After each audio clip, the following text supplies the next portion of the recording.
Good afternoon, ladies and gentlemen, and welcome to SVW Sanctum. I am your host, Nigel Montgomery, and tonight we are full speed ahead on the road to SVW Homecoming. After a jam-packed episode last week, Homecoming is starting to finally take shape. Tonight we will feature 4 Homecoming King and Queen qualifiers, 2 each for the men and women respectively, with aim to start filling the finals at Homecoming on the 25th of August. Our main event is one of those qualifiers and features all 3 members of the Authority head-to-head. Can Prim, Ruby Swoops and Beckachu put friendship aside to focus on becoming SVW's first ever Homecoming Queen? We also see the debut of the monstrous Balousek.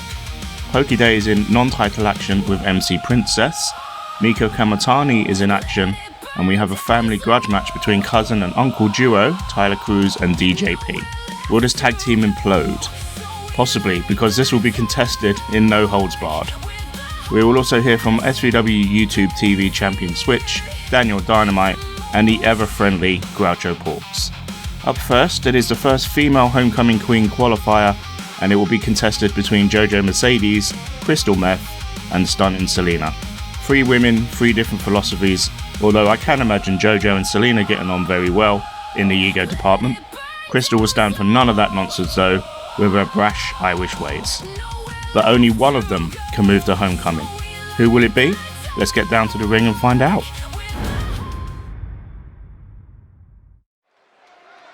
So ladies and gentlemen, this is only Krystal Meth's second match in SVW, so this could be quite the coup for her if she was to win and progress to Homecoming. She is in the ring with the more experienced wrestlers here though in JoJo Mercedes and stunning Selina. The following contest is a triple threat match. Making her way to the ring, representing the entourage.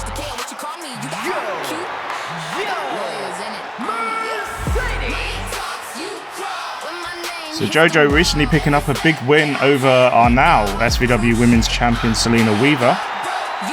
That was before Selina won the title at Genesis. So you can imagine JoJo maybe trying to work the politics, so to speak, to get a match against Selina at some point.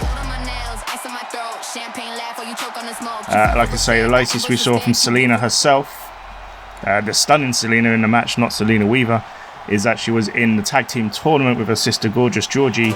They were finalists but lost to the eventual winners and still current tag champions, Wasteland Chaos.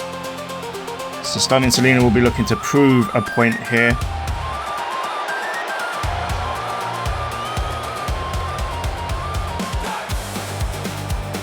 And her opponents, first, from Dublin, Ireland, Krystal. So much like Selina, a majority of JoJo's actions recently have been in tag team action as part of Equity, Rebecca Fonseca. But like I say, she does have that huge win over Selina Weaver. Whether or not it was by shenanigans, it still counts as a win for her. But Krystal Meth is not going to be tolerant of any of those shenanigans here today. This is triple threat rules though, so shenanigans are allowed. Whether JoJo will utilise that in the match, we will find out. But like I say, Krystal Meth is She's witty. She's streetwise. So she comes from the rough and tumble Irish roots. Spends a lot of her time in bars and brawling, more brawling than bars.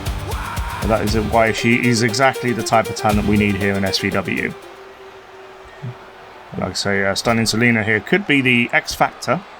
Like I say, she has primarily wrestled in tag team action since SVW began, but she is very capable of going solo, and she might be able to prove that here tonight.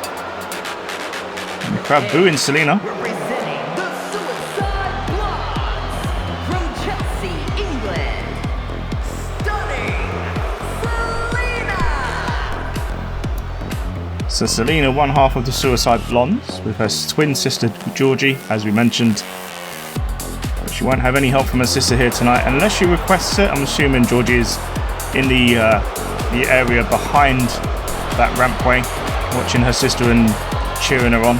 Remember, the winner of this match will head to Homecoming into that fatal 4-way eliminator match to determine the Homecoming Queen, the first ever and inaugural SVW Homecoming Queen. So good luck to all the ladies tonight and all the men.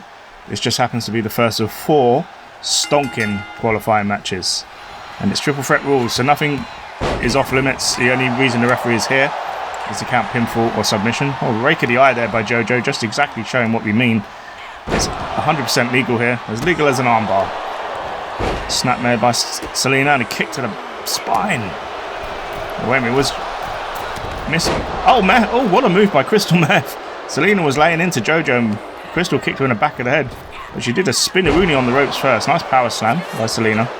Selina trying to get a pin earlier. I don't think that's going to work. She nearly got a 2 count out of it though. Goes to show these moves can happen out of it at nowhere and catch you off guard completely. Especially when there's someone else in the ring with you. You have to keep your eyes in the back of the head at all times. Selina takes Krystal to the corner, runs in with the elbow. And a chop block here by JoJo. And I mentioned earlier, JoJo and Selina, ego-wise, could actually get on the same page here at some point. But I reckon Krystal Meth has had a bar fight or 2 with more than 2 ladies at once, or more than 2 men at once. I heard she's not fussy when it comes to getting into a scrap. And JoJo's got a baseball bat here, already introducing the weapons, and hits Krystal with it. And Selina now taking Krystal down. It looks like they are teaming. I spoke too soon. JoJo just hit Selina. Selina with a pump kick. She did not take lightly to that baseball bat to the shot. That baseball bat shot to the back. And now Selina's going for her own weapon. And she's got a sledgehammer. And I think this is going to get personal very quickly between her and JoJo. And Krystal may be able to take advantage of this. Nice combination. And we still have 3 more qualifiers to come. Oh, what a clothesline. And JoJo's showing off a little bit here. And Krystal's not taking that lightly either. Facebuster. Selina striking back though, and Selina very educated with those feet, and we're seeing that right here, and then his knees as well. Great start to the show, ladies and gentlemen. As we mentioned, or as Nigel, as I mentioned in the opening, we are going to see some promos here. What a super kick by Selina! But again, Krystal just took it on the chin and delivered a headbutt straight after. This is going to. And a running knee again. Remember, Selina can do knees, but so can Krystal. With those brogue boots that she's got on. Krystal into the ring. And Selina showing off a little bit here, giving JoJo a bit of time to take Krystal down. And maybe Selina and JoJo are begrudgingly on the same page. They may be attacking each other, but maybe trying not to make it look too sus. And look at this, both attacking Krystal. And now they're going for each other. Or trying to anyway. Headlock takeover by Selina. It was a great technical move at this stage of the match. We're a couple of minutes in. Rolls through though. And Krystal, look at the spin. Into the clothesline. What a move. And spinning around through the ropes there gets her a lot more momentum. Great clothesline. Krystal back into the corner. Now JoJo's got a kendo stick. And every focus is on Krystal. JoJo and Selina, even though they are taking out each other, they are focused on Krystal when they're not doing that. There's no 2 ways about it. Look at this, Selina mocking JoJo. Right hand here by Krystal. And a pole driver by Krystal, and I think Selina's busted open. She is. She's going to roll to the outside here. And JoJo just nails Krystal. I missed that because I was watching Selina roll out. 2 and a kick out. And ladies and gentlemen, I do apologise for any interference you may hear on the audio here tonight. We did have a couple of it last week. It's a little bit staticky. It might just be my headphones, so you might not be able to hear it, and if that's the case, that's great. Nice kick here by Selina. And a spin kick by Selina. It's one of her patented moves. Right, Krystal's letting her get on with it. She just rolled out here. I can't see what she's up to. She's going for a weapon, and she's got a steel chair. Back fist by Selina. And she has won matches with that in the past. It helped her win the opening match in the Tag Team Championship tournament. Oh, drop kick attempt, but Selina avoided it and then stomped Krystal. So Selina has got a head wound. She is okay though. Kick to the ribs. Krystal here with a series of chops. And the face buster. Now JoJo's busted open. Krystal's violent ways are busting everyone open here tonight. So a vicious pole driver was what busted Selina open. I'm surprised Selina's still on her feet, to be fair. And now Selina is mocking Krystal, and I'm not sure if that is a good idea, to be fair. Especially with JoJo right behind her. Power slam on JoJo. The referee's in the way here. Referee's stuck in that corner. And it stopped Selina doing whatever she was going to do. I think she was looking for a snake eyes drop there. Referee needs to get out of that corner. Arm breaker. Here come those kicks by Selina. Look at those educated feet going to work. Beautiful series of kicks. And a roundhouse to the side of the head. And at the moment, Krystal, who is the most violent of the three, is the only one not bleeding. I mean, it's early days. It could still happen. Nice avoidance there by Krystal to get away from the baseball bat. And what a drop kick that was. Great sequence. Into the corner. JoJo and Selina now still not over each other's, getting in each other's way. Like I said, if they teamed up on Krystal, it could be fruitful. But Selina's more bothered about celebrating and mocking her opponents. And maybe here comes Krystal. She's going for the foul. There it is, this finisher. Like I said, her she won her debut match against Ashley Owens. And Krystal might be about to snatch this here. 1, 2, and she does. She hit Selina with the finisher first and then pinned JoJo.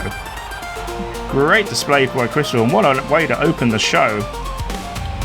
And like I say, with Krystal and Selina, JoJo and Selina, it looked like they were trying to get on the same page but kept getting in each other's way. They're, like I say, egocentric.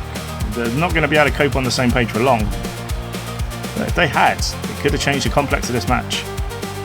And like I say, there's Selina with the Irish finisher.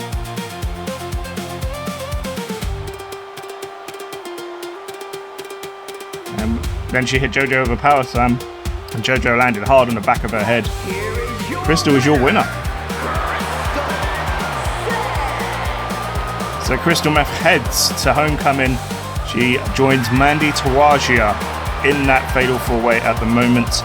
We will add one more lady to that match later when the 3 members of Authority meet head-to-head.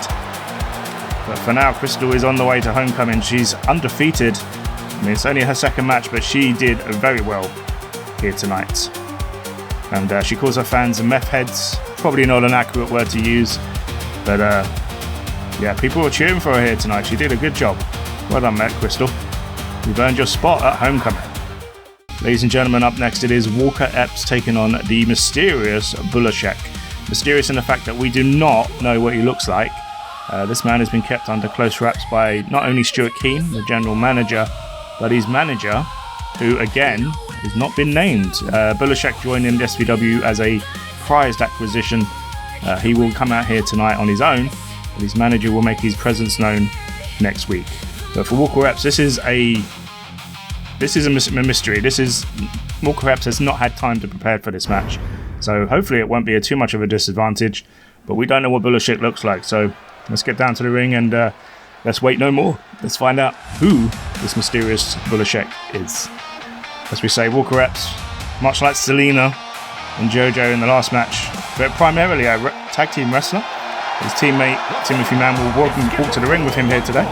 Making his way to the ring, accompanied by Timothy Mann, representing the Madness, weighing in at 205 pounds, Walker Epps. So Walker Epps, the high flyer.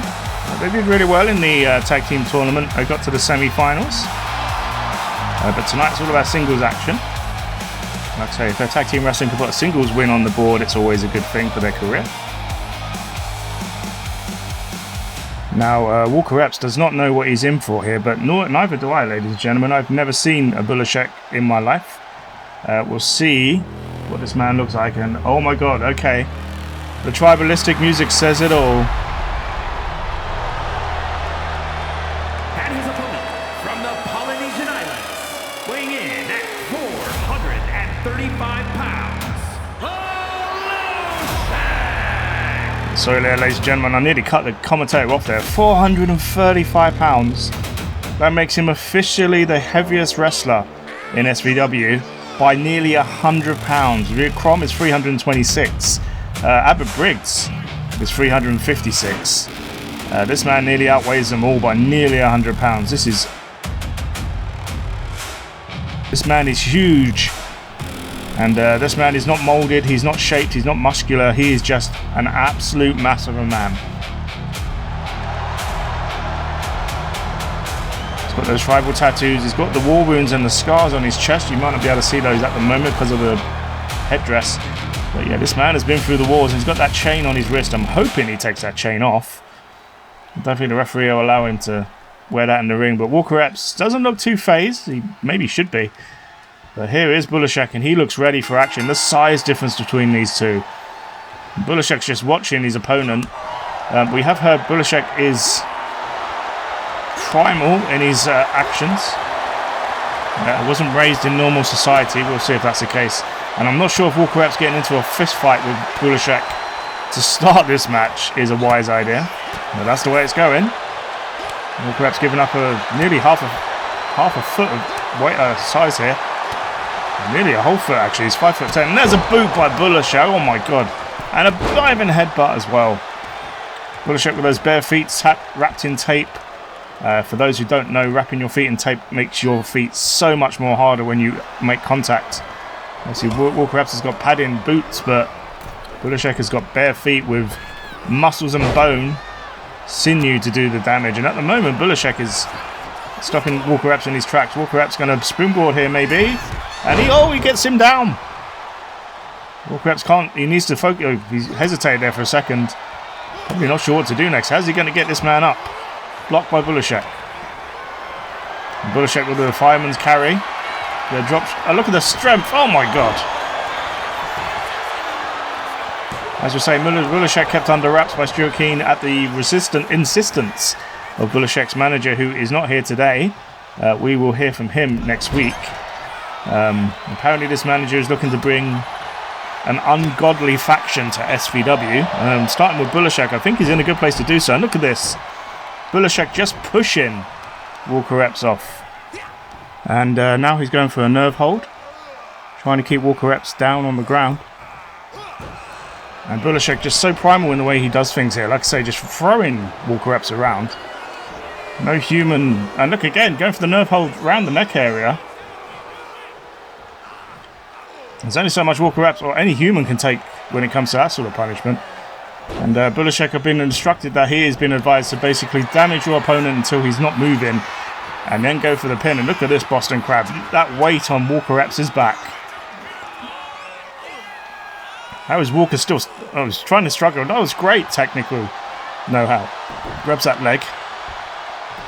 Kick out. So Balousek falls over there. I think he was unbalanced when Walker did that. Clothesline by Walker. And again. Into the corner with the splash. Walker off the ropes. And Balousek tries to nail him here. Clothesline by Walker Epps. And Walker Epps is coming back into this match. This has been a phenomenal match so far. Walker not showing any... And again, Balousek just pushing his opponent away from him. And look at... Oh my God! That pop-up Samoan drop and the height he got on that. Walker Epps could be in trouble here, ladies and gentlemen. Oh, wait a minute. He's going for whatever that was. Walker Epps blocked it, to his credit. And Walker Epps is going to go for a facebuster. He's going for a powerbomb. How did he get Balousek up for that? Strength by Walker Epps. 1. And a kick out of 1 by Balousek. That move would normally finish a match or at least get a late, deep 2 count. Balousek kicked out 1. And Walker Epps is not having this. Oh, and he knocks Balousek over, but again, Balousek lands on his feet. And Balousek runs Walker into the steel steps. Headbutt by Walker. This is so far so good. Oh, and a German suplex. And again, Walker Epps is showing some immense strength here. And Balousek into the steel steps. I mean, if that doesn't stop him, I don't know what will. But Walker Epps has to get this lump of a man back in the ring, and he's... Walker Epps could get a count out here.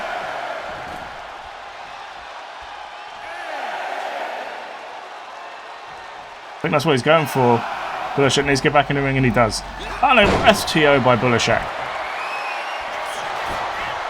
Is that enough? And Ballousek's trying to cheat. 1, 2, and he does, and the referee didn't see the feet. And I reckon Ballousek's seen that in another SVW match somewhere. His primal instinct taking over, watching what he's seen. Impressionable, so to speak. Like I say, Walker Epps here looked like he was going to get back into this at some point. But he didn't manage to in the end. He did hit this great clothesline though. Balousek, like I say, kicked out a 1 on a powerbomb. And this pop-up Samoan drop was a thing of beauty by Balousek. And I don't know what he was going for there. Maybe an Uganagi or something like that. And this is the powerbomb we just spoke about. Look at this. Walker Epps showing immense strength. Pulled his feet, well, arms away from the rope. He kicked out a 1. And then Balousek, look at the weight all on Walker Epps. No weight on the ground. His feet were holding him down. Balousek cheats to win. And the referee did not see it. Timothy Mann there, you can see, is talking to the referee. He's not happy that this was not spotted. And ladies and gentlemen, I think the referee is actually going to restart this match because of that cheating to win by Balousek. So don't go anywhere. We're going to actually restart here.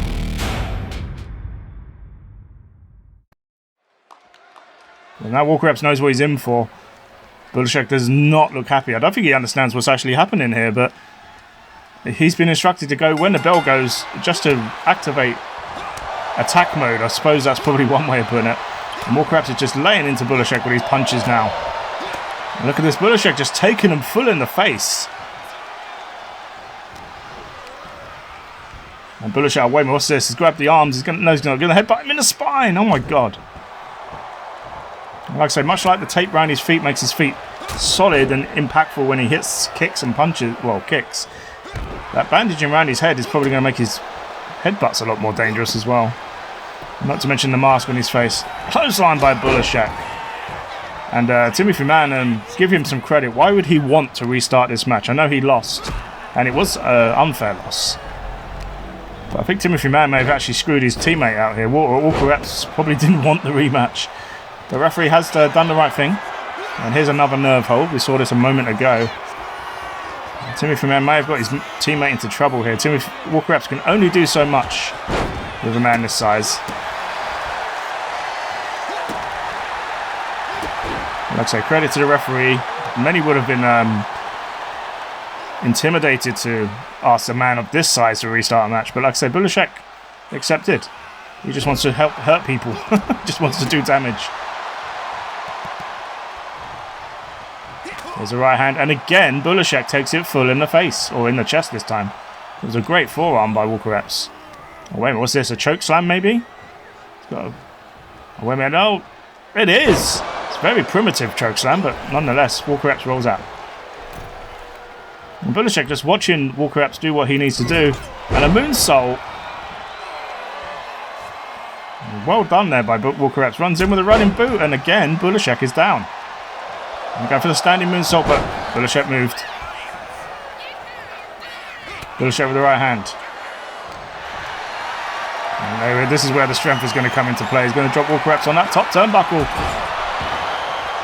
That's 6'8" up in the air. Nearly 7 feet high in the air. Wait a minute. Balousek going for it. No. Pole driver. Oh my God. I'm surprised Walker Epps can walk at all after that. But he's still fighting back. And again, Balousek just pushing Walker Epps off like he's not any hassle. And look at that. He blocked a clothesline by purely standing there. And he puts a bear hug on Walker Epps. What a move by Balousek. Just showing how dominant he is here. Referee's not going to call a submission though. Walker Epps is elbowing his way out of this. And a bell clap. But again, Balousek still on his feet. Clothesline. And again, I saw this a moment ago from Walker Epps. It worked the first time, so why not wouldn't it work the second time? It does work the second time. Walker Epps might be about to springboard here. And he does, but again, undershot it. Off the ropes, Balousek. I don't know what he was trying there. Walker blocked it, well, avoided it, whatever it was. Maybe a bit of a timing issue. Walker into the ropes, forearm. Foot stomp, but blocked by Balousek. And again, look at the strength of Balousek. Just throwing Walker Epps. Knee to the back of the head. And again, there's no knee pads there. Balousek is not wearing traditional wrestling gear. I mean, he's even got a dead animal around his waist, but we'll come back to that in another story. Balousek off the rope. What's he looking for here? Oh my God, a Shining Wizard. Is that the biggest Shining Wizard I've ever seen? Possibly. Just for the size alone. And he scoops him up. Wait a minute, no, he's going for a Samoan driver here. We know this move. Very, very famous across the wrestling world. That could be enough, you know. Balousek doesn't need to cheat to win this one. He's done it. Great win for Balousek. What a match. Walker Epps put in his heart and soul into this, but just wasn't enough in the end. And like I said, Balousek very primitive. Look at this chokeslam. Look, he didn't get a lot of height on it, but he didn't need to. He's got the strength behind it. The Bullet Bear have very traditional wrestling move, but again, with a man this size, squeezing the life out of you, it has a lot more impact. And so Walker Epps used his combo he does so well. He did this twice in this match. Like I said, the match was restarted, if you're just joining us, because Balousek cheated by putting his feet on the ropes. And then this time there was no doubt about it. The Samoan driver, center of the ring. That was all she wrote for Walker Epps. What has... Well, we don't know who his manager is either yet. Who is this mysterious manager? What has he unleashed on SVW? He said he's bringing a faction like no other. And if Balousek the first person, who are the other members going to be? Balousek gets a win here. And look at this. He's celebrating like Walker Epps did when he hit a move earlier on. And Balousek very impressionable. Congratulations to the big man, but what the hell is SVW just... what has SVW just acquired? We're going to find out over the next few weeks. Speaking of factions, ladies and gentlemen, as we say, Balousek is looking to be part of one. We have Dynamite Danielle Whitney waiting in her Spanish villa to bring us news of her own faction. Let's go to Spain. International flavour here. Let's go to Spain and see what Danielle has to say. Daigle Barker, Alice Blight.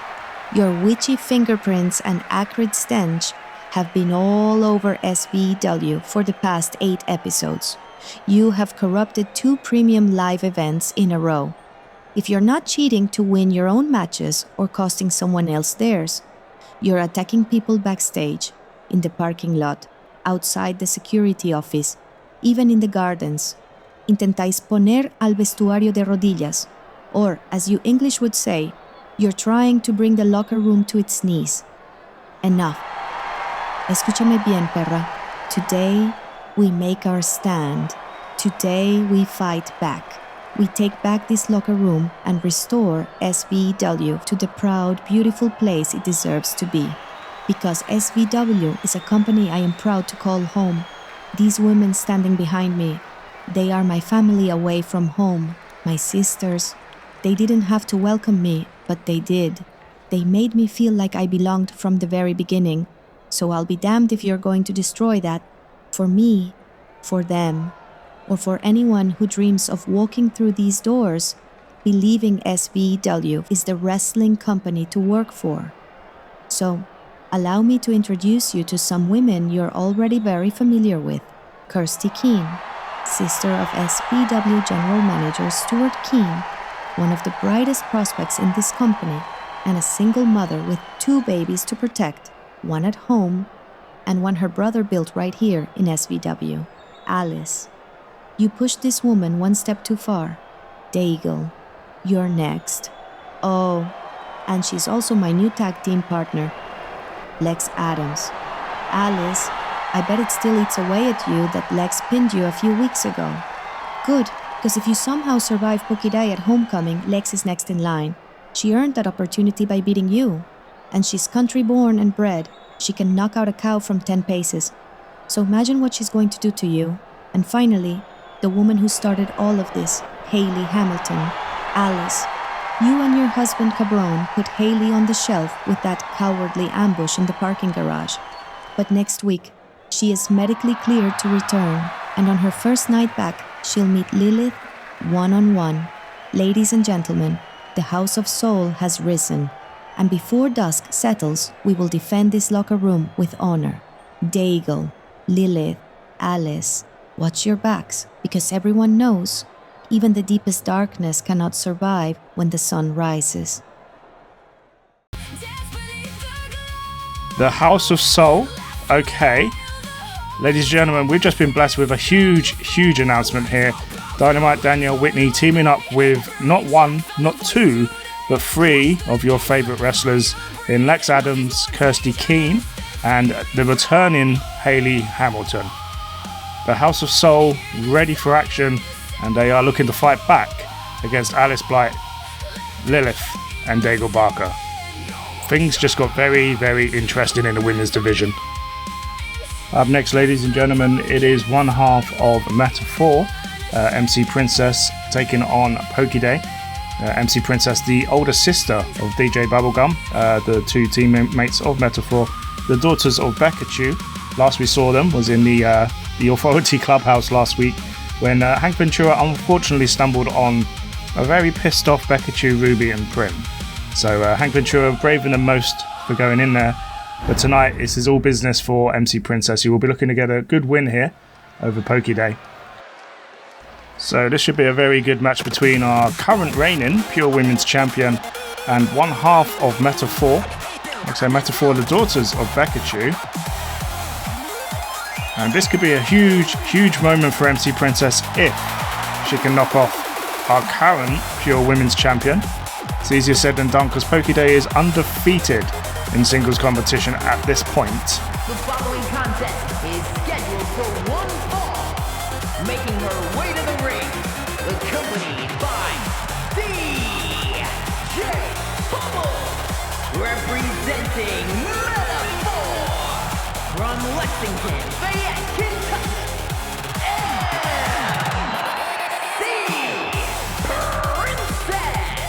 So MC Princess with the umbrella on the right hand side here in the purple and pink. DJ Bubblegum, her younger sister, will accompany her to the ring here tonight. And as we were just saying, Pokiday is undefeated. So this is going to be a huge challenge for MC Princess. But if Princess can get a win here tonight, that could change the complexion of things a little bit.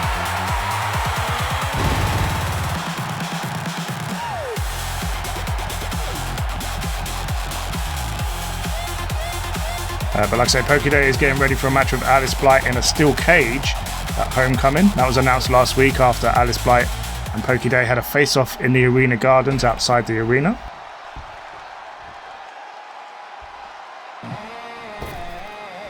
And here comes our Pure Women's Champion, Pokiday, looking ready for action here tonight.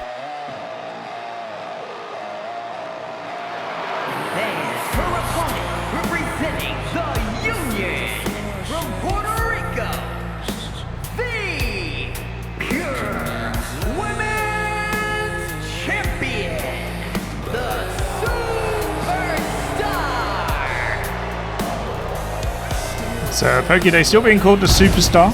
I believe it's because the announcers can't announce her name right, even though it is Pokiday. Some have said Pokiday, Pokiday. Some people get it wrong. But here is Pokiday, our pure women's champion, and it's that time of the day where we promote Frost Valentine, who wrote this theme song Daymare for Pokiday. An absolute banger, and Frost Valentine is available on Spotify and YouTube. SVW themed songs are all uploading onto YouTube in due course. Pokiday's was the third song to go up. So if you haven't already caught that, go and do so. So here we go. Pokiday taking on MC Princess. These two respect each other. Like I say, Pokiday... Oh, wait a minute. Punch here by Princess. Remember, Becachu got involved in that melee between Alice and Pokiday last week, and Becachu got a punch in the face for it, so I think MC Princess holds Pokiday responsible for that. Not that, Poki made Becachu come to the fray, but daughters will stick up for their mothers in ways that we can only comprehend. And look at this, Princess is asking Poki to bring it. And if this is going to cause a spat between these two, it's a shame, because Alice Blight is destroying everything that revolves around her. And this is just a slugfest at the moment. Here come the punches between the two ladies. Who's going to win this one, though? Oh. Poki with a drop kick. We've seen that before. And here comes that Enziguri. No. Princess stepped in and blocked it. And she goes for that dragon screw. And if that's Princess's game plan, that's a good idea. Foot stomp by Princess. Take Poki's legs out. She can't use her high-flying offense that's so effective in this ring. There's a lot of pink and black and purple in this ring as well at the moment. Roll through for Poki. Goes for the drop kick again. Princess ducks it and avoids it. Princess has been watching Poki's tapes. Well, goes for the kick though. Poki blocked that. Kicks of her own. Right hands. And now a dragon screw of her own. But Princess straight back up. Avoids that. It's just an absolute slugfest at the moment. And a German super... Oh no! Princess revolves through. Lands on her feet. And boot to the face. Princess at the moment is... going toe-to-toe with our champ. What's Princess got in mind here? She's telling Poki to get up. I've never seen Princess look this serious before. And a cannonball shot. Cracking Poki in the face. Are we going to have an upset here? Surely not that quick. 1, 2. Ooh, nearly a 2 count. Ladies and gentlemen, MC Princess, normally bubbly and friendly, and like I say, that is the metaphor way, but she's looking pissed here tonight, maybe because of what happened to her mother last week. And again, Pokiday missed whatever she was trying to do. Princess's ring awareness at the moment is really good. Oh, and there's a devil driver. Let's just stop Princess in her tracks for a moment. She's tried to roll out there, but Poki blocked her access to the underneath of the ropes. This has been a hell of a match so far. Kick out by Princess. So Princess is coming here to defend her mother. Like I say, Pokiday and Becachu are friends. Poki didn't ask Becca to get involved last week. Princess doesn't see it that way because Poki didn't stick up for her mother. She did eventually. Went a moonsault here, but Poki moved. Off the ropes. And a foot stomp, the cave in. I've seen that from Poki before. Princess's head bouncing off that canvas. 2. Kick out by Princess. Remember, Poki can hit you with a variety of moves. She can finish matches in a variety of ways. If you look at the match results in SVW, she has got the most unique offensive finishes in SVW with 4. She's never won a match the same way twice. And that is very testament to her skills. A very good testament to her skills. Away with Poki in the tree of woe. You see Princess hanging Poki's leg under that turnbuckle support. And wait a minute, what's Princess going to do here? No. She's going for a mushroom stomp. Oh my god. Stomping through Pokiday. Princess is taking it to our SVW women's champion, pure women's champion. And she's doing a good job. Over the power slam. And now we know Princess can fly as well. She's been very restrained so far. She might be looking for a second cannonball. Might be a mistake because Poki's already seen this once. No, she's going for a crossbody this time. Tricking Poki there. Poki put her arms up for the cannonball shot and it was a crossbody that took her down. This is quite the revelation performance. Oh, hook leg suplex. Now, MC Princess showing us what she is made of. Jumps over there, still steps. Here's a chop. That's a big DJ Bubblegum watching her sister in action. She can't get involved, remember. Drop kick by Poki. And the enziguri, and she finally hits it. She tried it twice already. Maybe once, I don't recall. It's been such a frantic match. Poki's go-to move. She's going for it again, and this time Princess blocks it with a stomp.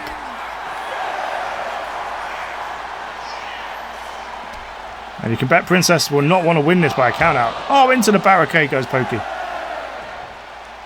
That protected barricade, protecting the wrestlers from the fans. And look at this, MC Princess is dancing here. Poki's stunned. She needs to get back in that ring, and she does. So Princess wouldn't have wanted to win by a count-out. I mean, wouldn't be a bad result regardless. Very difficult to beat Poki in a one-on-one situation. Poki with a kick. Wait a minute, going for the underhook butterfly. Into a powerbomb, tiger bomb by Poki. 1. And a kick out of 1, and Princess is not going down without a fight here. And here we go, Poki checking her nails. You know business is about to pick up when she does that. Rolls in with an arm drag. Princess back on her feet. Oh, block the kick. Another dragon screw. Maybe Princess could be going for the encore here. The slingshot lariat, and she hits it on Poki. We're going to have an upset here. 1, 2, no. And Princess's biggest move. She's got other moves too. And look at this now. Princess is losing her temper. She can't afford to do this. Composure is key here. The Princess is readying up for something else here. She's really getting into the flow of this match. She goes for the forearm, but Poki blocked it. MC Princess is putting on a... This is what we call a breakout performance here, ladies and gentlemen. This youngster, she's only 18 years of age. Remember, DJ Bubblegum is only 16 years of age. So between the two of them, there are wrestlers in SVW that are older than both of them combined. That moonsault missed, but Poki rolls out another foot stomp. And so breakout performance from MC Princess. Every wrestler has it in them. We know it happens. We've seen it happen before, and it will happen again. But tonight is MC Princess's night, and so far, she's going toe-to-toe with our pure women's champion. Oh, and a forearm by Poki. The daymare forearm, she calls that. Normally hits it from behind. And she's outside the ring here. Oh, wait a minute. MC Princess reverses. There's no way she's going for it again. She's going for another encore. No, springboard 450 forearm. Or was that more of a clothesline, actually? What a move. This Princess got in mind here. She's in two minds about what to do next. I don't think she can believe she got this much has got this much offense in against Pokiday.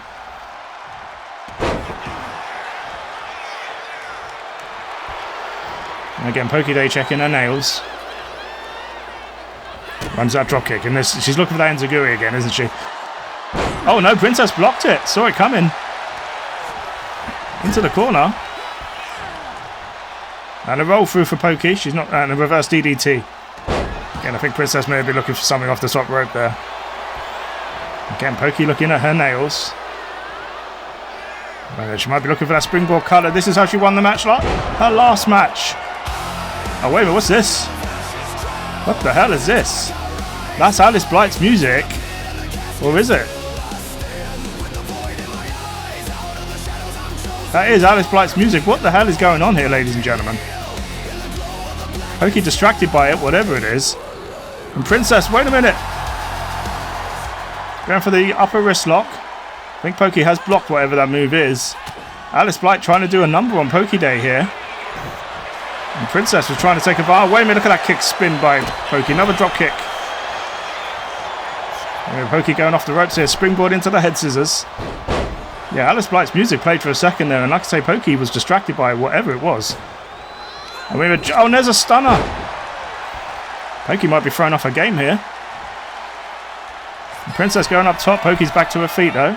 We know Princess can hit moves standing up. That's for axe handle. Poki rolls out. Oh, right hand by Poki and springboards in. Another enziguri.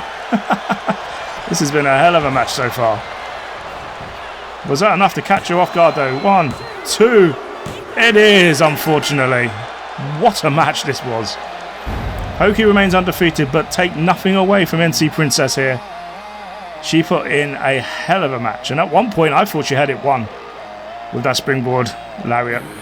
the encore as she calls it. There's the cave-in stomp on Princess. And there's that lariat, there's the encore, look at that, turning Pokey inside out. Not to mention there was that attempted interference from Alice Blight, which didn't pay off in the end. Not that Princess would have enjoyed getting a win because of it.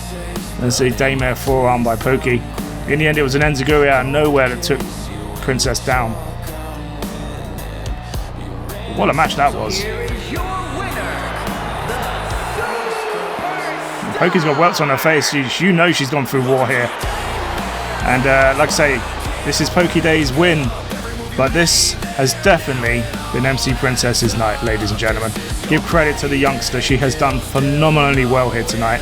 And Pokey did actually just point at, before she got back on camera, she was pointing at Princess and she was tapping her chest out of absolute respect.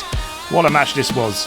Congratulations Pokiday, but also congratulations to MC Princess. Up next, ladies and gentlemen, it is our first men's qualifier match for the Homecoming King. It will be the debut of Colt Crimson. We did see him last week, but this is his wrestling debut. He was helping Basham the Butcher try to defeat Switch and failed. He'll be going up against Leonardo and Angus Muncher. And I'm not going to lie here, this is not my forte, but this is three of the most handsome men in SVW. Ladies, you're in for a treat on this one. So coming out first will be Colt Crimson, ladies and gentlemen. Like I say, his music, the same music as similar music to Basham the Butcher's. From the Outback, as we said last week, he is very sun-kissed, very orange-skinned because of that sun. What following is a triple threat match. Making his way to the ring, representing the Brood from Black Forest, South Australia, weighing in at 248 pounds, Colt Crimson.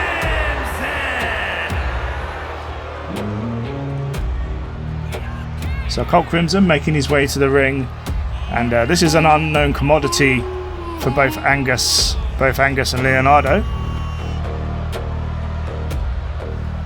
Got some international flavour here though. Australian international, into Italy international, and Angus from the Great Barrier Reef, so technically international in foreign waters, so to speak.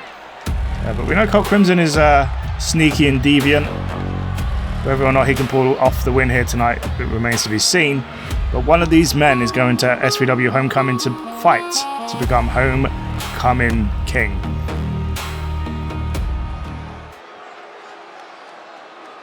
And out next is Leonardo from Italy, the artist of audacity, as he's fondly known in SVW. And this man is very special between these ropes. Likes the attention of the ladies a little bit, but I mean, who doesn't?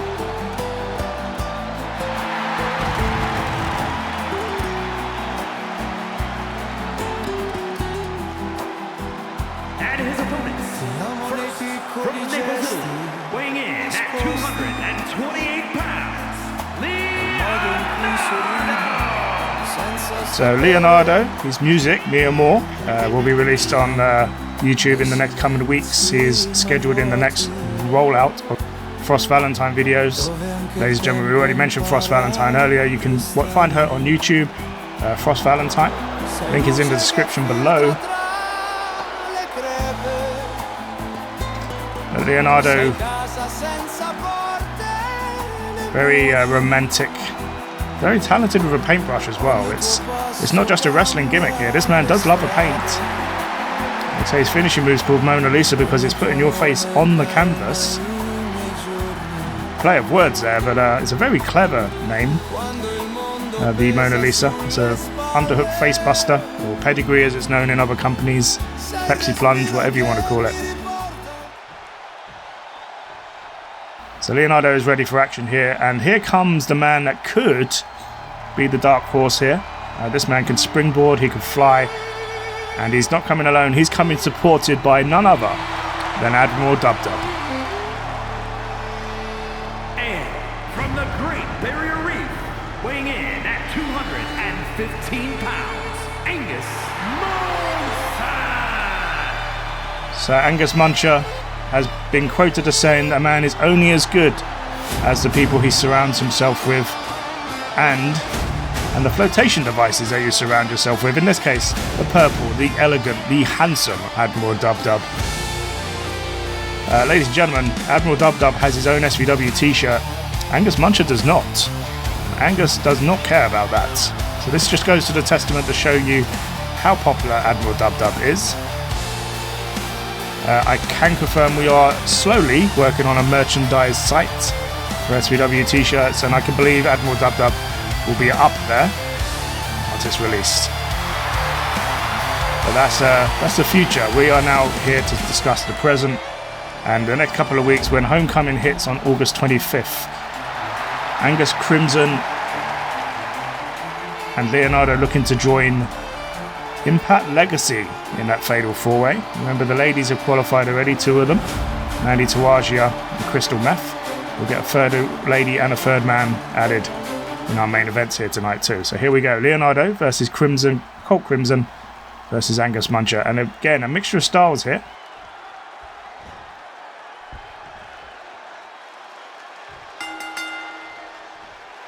Running forearm. Into the ropes.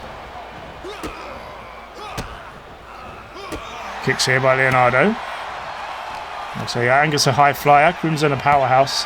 Leonardo a little bit of both, if you want to be honest. Oh, and what a move that was by Leonardo. And Angus is going to jump up in. That's the drop kicks we know Angus for. Angus going for a suplex. Snap suplex on Colt Crimson. Leonardo in with the crucifix. It's going to be hit and run at the moment for these 3 men. And I'm trying to feel, I can't see it from this angle. I think I saw it in the intro. Angus Muncher's tattoo on his arm. It looks like he's suffered a wound there recently and it's damaged the tattoo. I could be wrong. On his left arm. See if we can get an up-close-up of that at some point. We know Angus is he's not a landlubber. He likes to go out on the seas. He likes to get involved in scrapes and adventures. And when Colt Crimson sit-down powerbomb on Angus. The head scissors backfired. And a Crimson kendo stick by Leonardo. Hits Crimson in the head. Angus with a kick to the leg.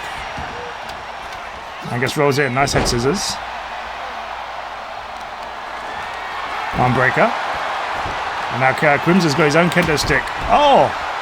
Hits Angus with it. Angus with the knee drop first. It's Leonardo with it. Angus with the arm break. With the snapmare. Kick to the back.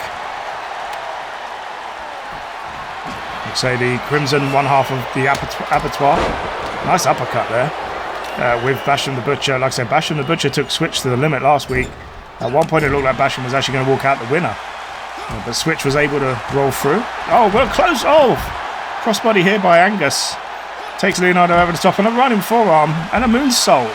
Angus with the high quick speed offense here. And Angus into the steel steps. Look at Leonardo playing up to Crimson here. He was smiling like, what are you doing, buddy? Or whatever that is in Italian. I am not fluent in Italian, so I'm not even going to attempt to say that. Oh, wait a minute, Crimson, another sit-down powerbomb on Angus. On the outside this time. Leonardo's got a sledgehammer. There's weapons galore in this ring already. And he hits Crimson with the sledgehammer. And Angus rolls through. Angus rolls up. Nice head scissors. Rolls over. Still trying to get a look at that tattoo of Angus's. It could just be my eyes playing tricks. You know when you notice something and you can't let it go. When the kendo stick here on Angus and he breaks it over Angus's head. Crimson being booed here. Nice head scissors by Angus again. These 3 men are running all over the place. Look at this roll through by Angus. Big splash on the back of Colt Crimson. Over the pin, but broken up by Leonardo. Go through the boot. Into the ropes. Angus going for the arm breaker. Or the wrist lock. High angle wrist lock here. Angus will break out of it. Crimson's just letting these 2 wrestle for a bit. To be honest, this would be a very good singles match between Angus and Leonardo. Crimson here. Wait a minute, thrown over the top by Angus. I think Angus wants Leonardo to himself.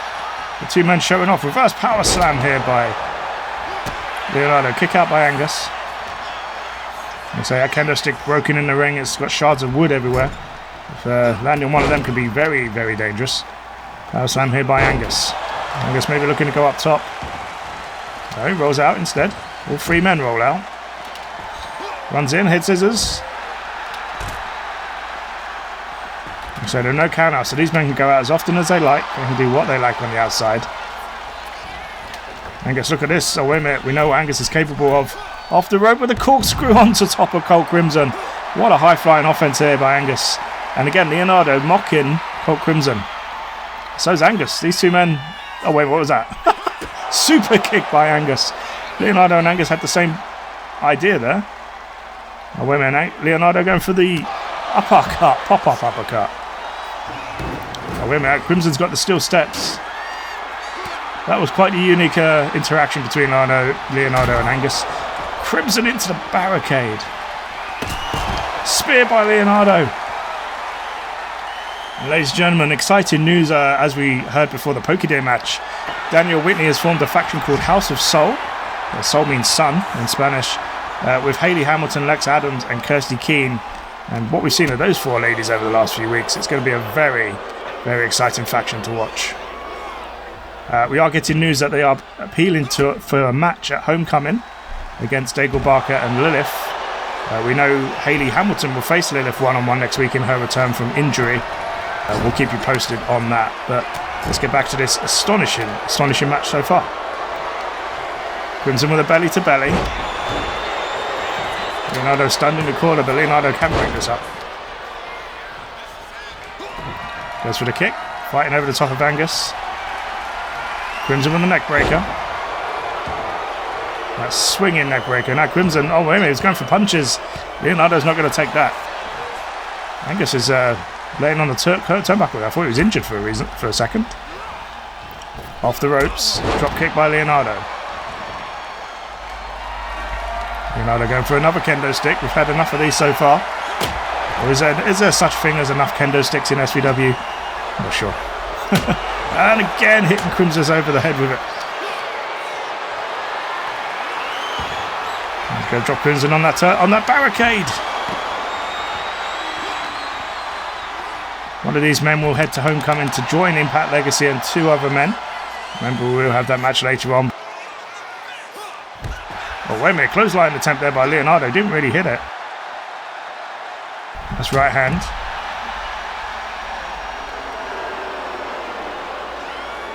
Clothesline by Crimson.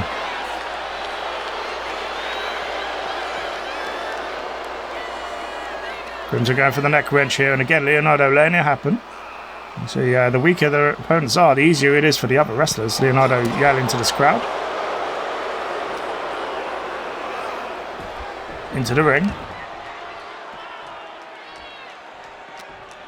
Crimson rolls Angus. Oh my god, Angus off the ring post, and Angus is busted open. He hit that ring post hard. Clothesline by Leonardo takes down both men.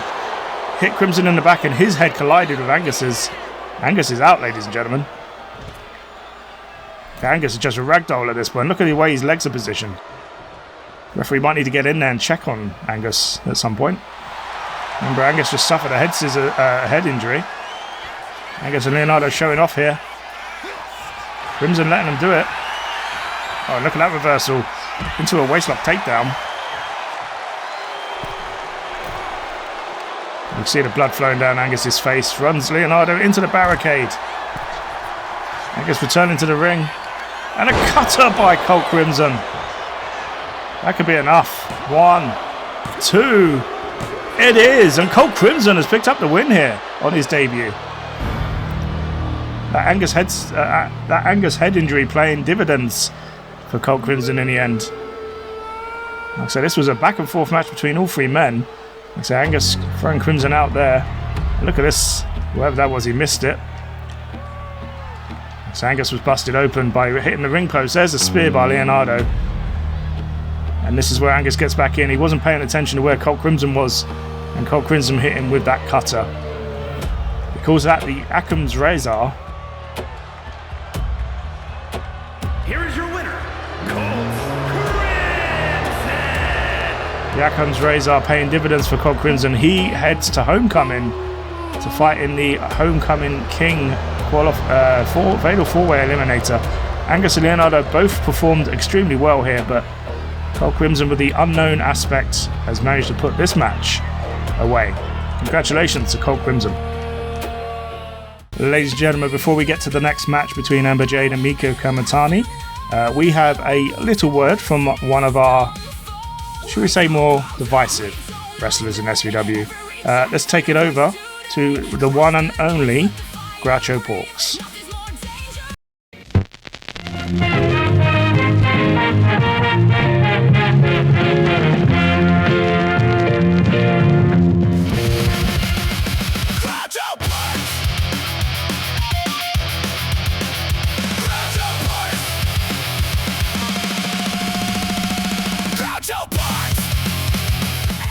Cut! 7 episodes. That's how long I've been sitting in my chair, watching, listening, taking notes. I was studying every frame, every match, every mistake, every weakness, every oversized ego that somehow convinced itself it belonged between those SVW ropes. It's all for naught. You see, SVW belongs to Groucho Porx. SVW is my set, and I decide what happens here. SVW doesn't belong to a wannabe Viking, a pathetic Pokemon master, or the so-called Puerto Rican princess. Hell, it doesn't even belong to a pirate with a bizarre latex fetish, a stupid witch, or a flock of cheerleaders, and it certainly doesn't belong to Beetlejuice from Oxfam. That's what you Brits call it, isn't it? No, nobody has a greater claim to SVW than me. And unlike every one of you, I don't rush perfection. I pick my moments. And when I decided it was finally time to yell action at SVW Lockdown, 3 of your so-called premier male athletes walked onto my set. 3. A deluded Mancunian, an over-the-hill postman, and Scoob. Need I say more about that last one? Lone wolf, lone emo bitch, if you ask me. And every single one of them left as supporting characters in my story, defeated and humbled, silenced by the biggest star on the block. You call them your heroes. I call them failed auditions, not worth the shit on my shoe. As for you people, don't flatter yourselves. You aren't critics. You aren't tastemakers or trendsetters. You're an audience that claps whenever someone jingles keys in front of your faces. Your opinions are worth less than yesterday's box office numbers or Harvey Weinstein's word. You've spent 7 weeks cheering mediocrity because you don't know what greatness looks like until it walks through the curtain wearing better shoes than you. And then there's our general manager. Ugh. If I were running SVW instead of that incompetent amateur, half this locker room would have been cut before the opening credits. Trim the dead weight, rewrite the script, throw the wasted film in the bin where it belongs. Efficiency. That's how masterpieces are made. The difference between me and everyone else back there is simple. They fight for applause. I create legacies, so keep watching, keep booing, keep pretending your opinions matter, because this latest Groucho Porx production has only just begun, and every scene ends exactly the way I wrote it, with me in the director's chair, yelling cut, fading to black with the SVW Women's Championship, eventually. Now clip that and put it on your socials. It's the best clip you'll see all year.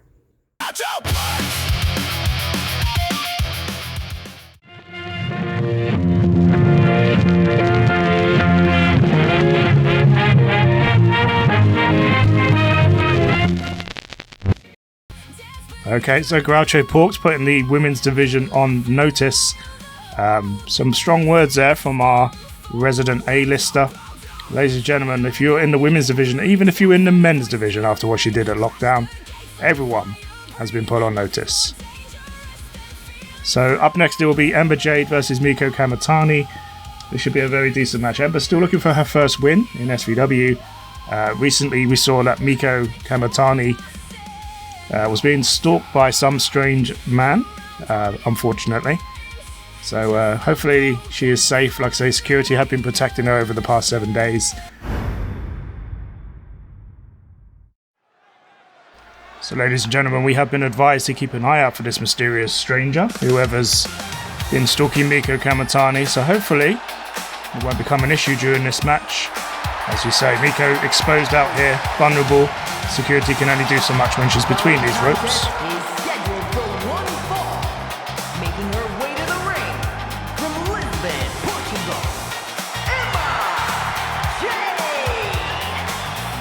However, this isn't just about Meiko. As bad as that situation is, Ember Jade is looking for her first win as an SVW superstar. Remember, she's come close on multiple occasions, once against Pokiday, once against Vantabella. Could be third time be the charm. If Meiko's not 100% focused, if Meiko isn't 100% focused because of personal situation, then it could play into Ember's wheelhouse. We're not here to take advantage of wrestlers when they're in personal jeopardy, or their safety is compromised. But on the flip side, Meiko can look after herself. She's a black belt in 3 separate martial arts, including jiu-jitsu. So whoever this man is stalking Meiko, I don't think he knows what he's letting himself in for, or he does, and he's doing it on purpose. But let's put that to the side for now. We've got a match to get through here. And her opponent from Seoul, South Korea, Meiko Kamatani. So here comes Meiko herself. Like I say, she can look after herself. She has got Krystal Meth, her friend, who was with her when it happened last week. So Krystal, who won earlier in the opening match, is backstage. She is ready to defend her friend should she need it. Like I say, Meiko's pretty decent with those nunchucks. Her fists and feet, I think she'll be okay, but like I say, an unfortunate side effect of being in the spotlight in a world-renowned television sport. It brings in the odd weirdo here and there, so apologies if that happens here, ladies and gentlemen. I do apologise in advance. So here we go, Meiko versus Ember Jade. First time meeting between these two. And like I say, we're going to try and put the distraction for Kamatani out of focus here if we can. So Meiko and Ember, very capable of a very, very good match here. On a backside slam by Ember. As we mentioned before, Ember has that huge dance background. And Ember's going to springboard here with a kick. Only gets some of it, but it still affected Meiko anyway. And Meiko signaling that she wants to end this quickly. She feels threatened at the moment, so I don't blame her for not wanting to be out here longer than necessary. Kick to the head there by Ember. Like I say, ladies and gentlemen, we will be keeping an eye on that situation. The security are ready to pounce. We mentioned a moment ago, Krystal Meth, who was present when that man made his first appearance last week. She is backstage. Nice swinging angle slam type of move there. So she is backstage to help Meiko. Like I say, Meiko herself is a black belt in 3 different martial arts, so I think she's got this covered, but you never know. The unknown is always a scary, scary prospect. So we'll keep an eye on things here. We won't give the man any attention unless we absolutely have to. And Ember here is looking to get her first SVW win under her belt. Meiko runs in with the head scissors. Kick by Ember misses. Roll through by Meiko and a running... Oh, and a listo kick there. And a knee to the ribs, and this is why Meiko's so dangerous. She dissects you section by section. Kicks to the ribs, to the head, to the arms, to the limbs. And now she's slamming Ember's head to the mat. A leg sweep. Meiko coming in with those strikes. And what a forearm there. I say Meiko angry at what's happening with her personally. We'll be expecting to see that bleed over into this match, no pun intended. Ember needs to be careful. And look at that. Oh, the beautiful front face buster. More like an execution, if you remember who Edge is, ladies and gentlemen. Legend in the wrestling business. Or Adam Copeland. Or Cope, as he's now called. Paying homage to one of her favourites there, I think Ember was. Into the corner. Oh no! I thought she was running into the corner, but she grabbed a handful of hair and just threw Ember across this ring. Meiko goes for that spin kick. Ember had it scouted. That's for the power slam. Oh no, she's picked up Meiko, and Meiko's elbowing her way out of this. Into the ropes. Meiko with a nice hip toss. And Meiko going for the pin here, ladies and gentlemen. And ladies and gentlemen, there is the man in the crowd. And I think Meiko just saw him. Yeah, she's signaling to him here. Look, she's signaling into him. She wasn't looking at Ember when she did that. And there's a super kick by Ember. Ember taking advantage of the distracted Meiko Kamatani. Ember off the rope with a crossbody, but Meiko moved out of the way. But like I say, Meiko had a pinfall and she broke it up to pay attention to the man, and I say she cut her throat. The man's in this crowd. He's spectating this match. If Meiko wants to put a point across for him now, this will be the time to do it. Kick to the leg though. She's going to be a little bit distracted. Ember in with the strikes and go for that facebuster flatliner, but no, Meiko won't let it happen. And there he is again, just sitting there watching, observing. This man is, what is his business here with that Meiko Kamatani? Why is she oh wait a minute, what's this? That was weird. And Meiko bending in a really weird way. Yeah, what is this man's business with Meiko Kamatani? To be honest, I don't really want to know, but I feel Meiko has the right to know if she's in danger. Meiko going for the leg here, Ember with the enziguri to break it up. Stomp to the back. Standing shooting star press, but Meiko gets her knees up. Meiko runs in with a spear to the outside.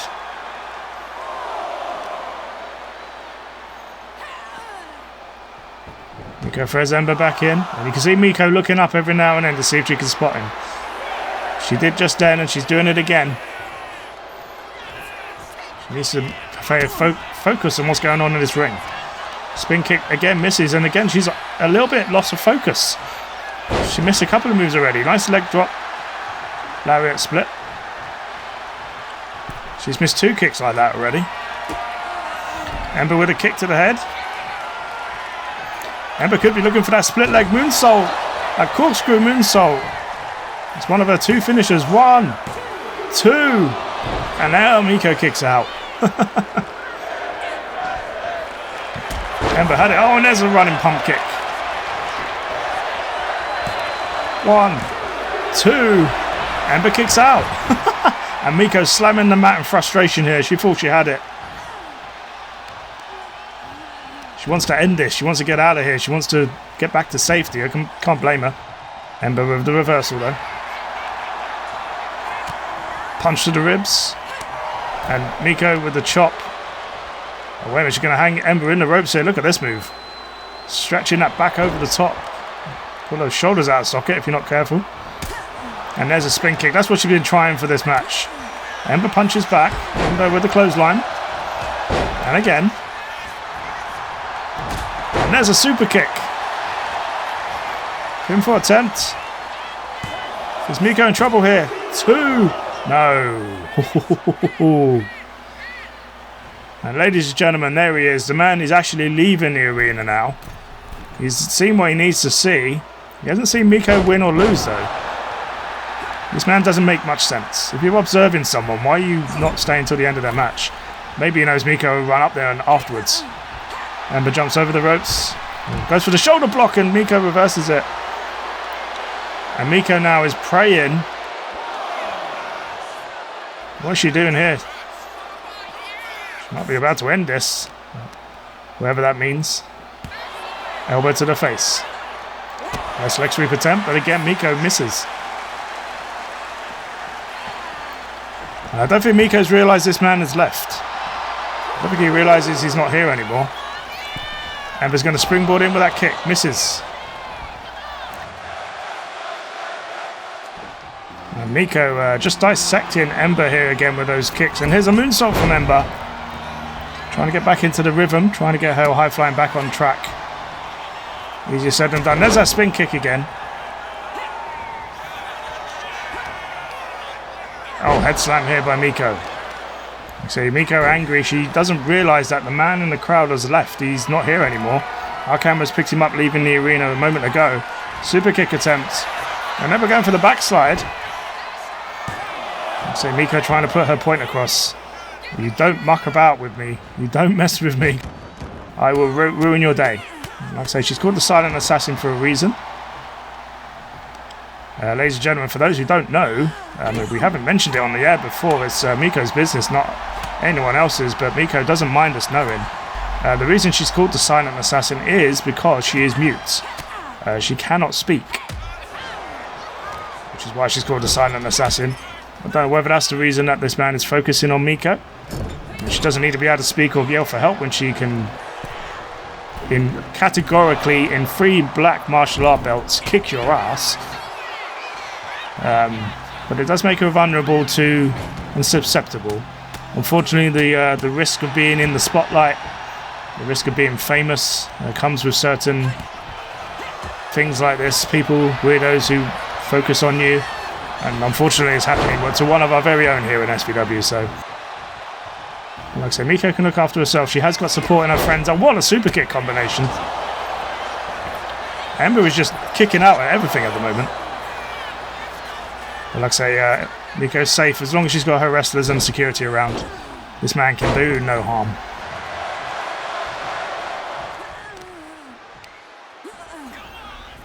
Meiko off the rope. The run-in snap there.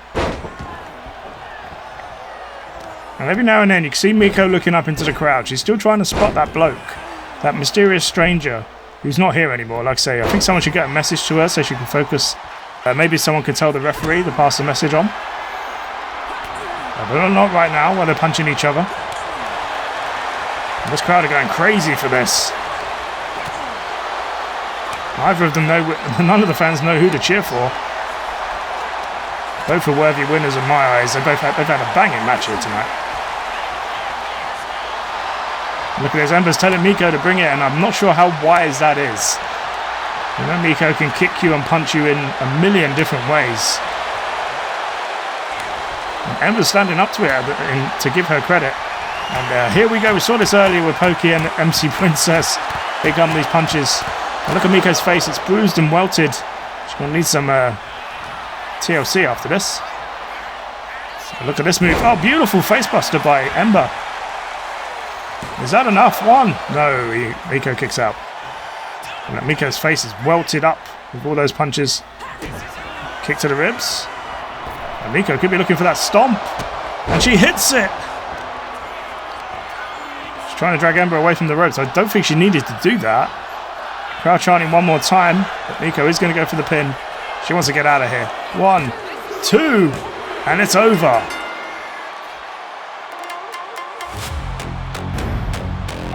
And Meiko Kamatani picking up the win in a solid effort again by Ember Jade. Like I say, Ember still looking for her first win, but Meiko has the power of vengeance on her side, shall we say.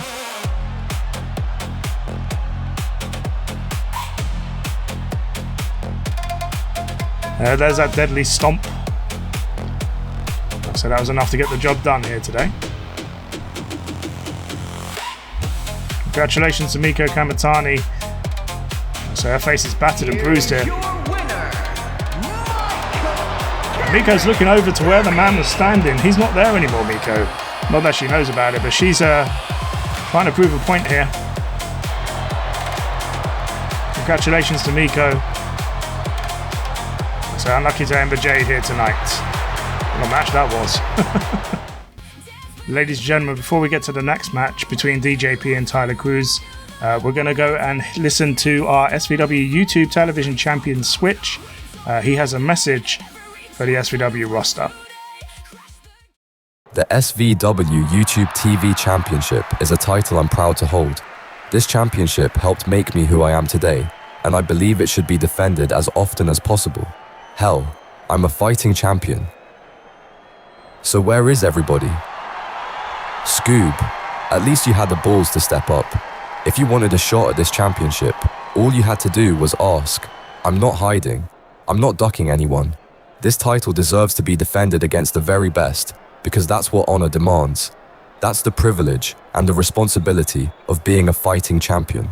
So if your name's at the top of the list, step forward, look me in the eye, shake my hand, and let's find out who's the better wrestler. And Scoob, if you want your opportunity, just name the time and the place, mate. Homecoming, next week, at your nan's for Sunday roast. I'll be there. No excuses, no shortcuts. I'm not just the SVW YouTube TV champion. I'm a champion who's ready to fight. You know where to find me. And ladies and gentlemen, if it wasn't clear before, Switch has issued an open challenge to anyone to come and face him. He's not hard to find. He's here every week. Since he's won that belt, he's been backstage every single week. He is a fighting champion. I kind of want to see him take on Scoob in a match in his nan's house over roast dinner. That should be very interesting. I would pay good money to see that match. But Switch putting everyone on notice. He said, if you want a title shot, all you got to do is ask. I've got a feeling he might get some answers in the next few weeks. Up next, ladies and gentlemen, it is a family affair. It is DJP and Tyler Kruz, the uncle and nephew duo, respectively. They are the tag team BSS, but they've been having a bit of a competitive issue recently. So they picked up a win a few weeks ago on the SVW television, but tonight they go one-on-one in no holds barred. And I do believe, even though there is a no holds barred stipulation, these men are going to try and keep it traditional. They are both submission specialists. They are very well trained in technical wrestling, so we'll see how this match plays out. Good luck to both men.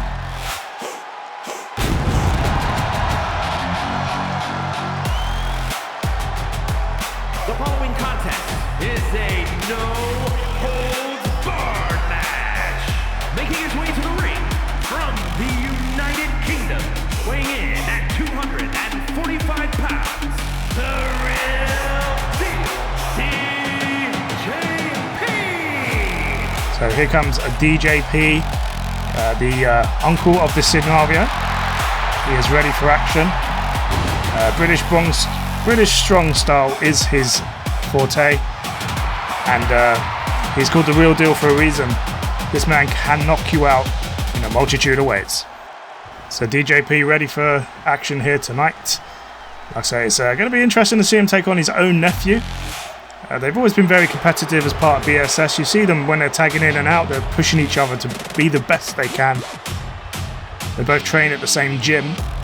So this is definitely going to be one to watch. Like I said, I don't expect them to be very violent with each other in relation to weapons and whatnot. It's not the way they're trained. And obviously they're family members. Will they really want to beat the hell out of each other? It remains to be seen. So here comes Tyler Kruz. Tyler Kruz he's the one who actually asked for this match. He's confident that he can knock his uncle off in a one-on-one. Doing the gun salute here.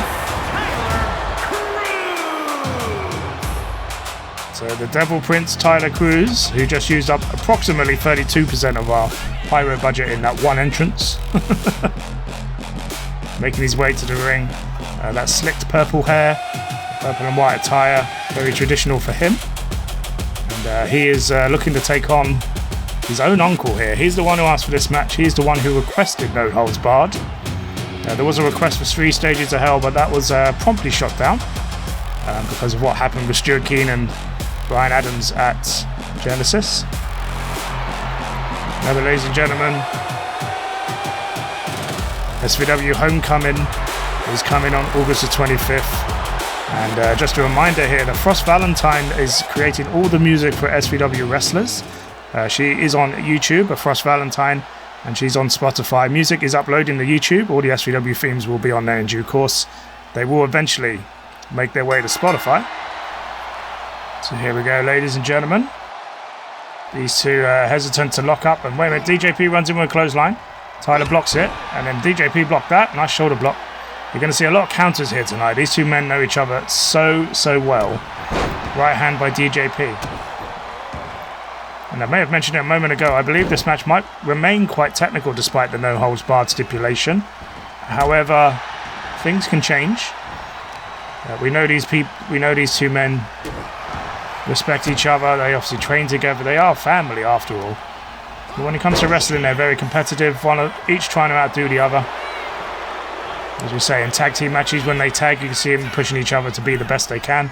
Tyler with the Kruz. Oh, the springboard clothesline. And like I say, we've hired a WWE referee to keep things safe between these two family members. Blocked here. Right hand by Kruz. Irish whip. Oh, blocked there by DJP. The DJP now is going to push Kruz back to the turnbuckle. And ladies and gentlemen, wait a minute, nice takeover here by Tyler. This is the technical wrestling I was talking about. Head kick here by DJP. And DJP, it didn't take him long, did it? I thought he was going for a weapon there, actually. No, he changed his mind. Or did he? This DJP looks like he was wanting to go for a weapon. Nice zigzag neck breaker there. So he might have had second thoughts about using it as a weapon against his nephew. Into the ring. And Tyler's not going for a weapon either. So, like I say, these two looking to keep it clean. A beautiful moonsault there by Tyler. Is he trying to get the pin already? I didn't think that would be the case. Kick out by DJP. Maybe it was just disrespect. He did push his forearm down in his face. Going for that knee drop. He got some elevation on that as well. Great move. And now Tyler's going to the outside. Are we going to see a weapon? We are. It didn't take that long after all. Oh, hang on. We're going to get a table here. Okay. Tyler Kruz has got something in mind. DJ rolled out to avoid it. And look at Tyler playing to this crowd. And don't do that when DJP's right next to you. Double back breaker. And throws his nephew onto the edge of that table. Spine clipping the edge of that wood. And it doesn't seem like a lot, but that can do a lot of damage. It's ended careers before. It ended Shawn Michaels' career, but it was a coffin at that time. Just the lip of the edge of the wood is enough to do enough damage. DJP dragging Tyler Kruz around now. I think DJP didn't want to get a weapon, but he's going to now. And he has got a steel chair here, ladies and gentlemen. Rolls through. Tyler with a clothesline. And again. Oh, catches the leg. Nice leg sweep. Crowd chanting "We want tables." They will get that in a moment because Tyler is literally standing on one. I say referee is only here to count a pinfall or submission. Oh, and the underhook DDT.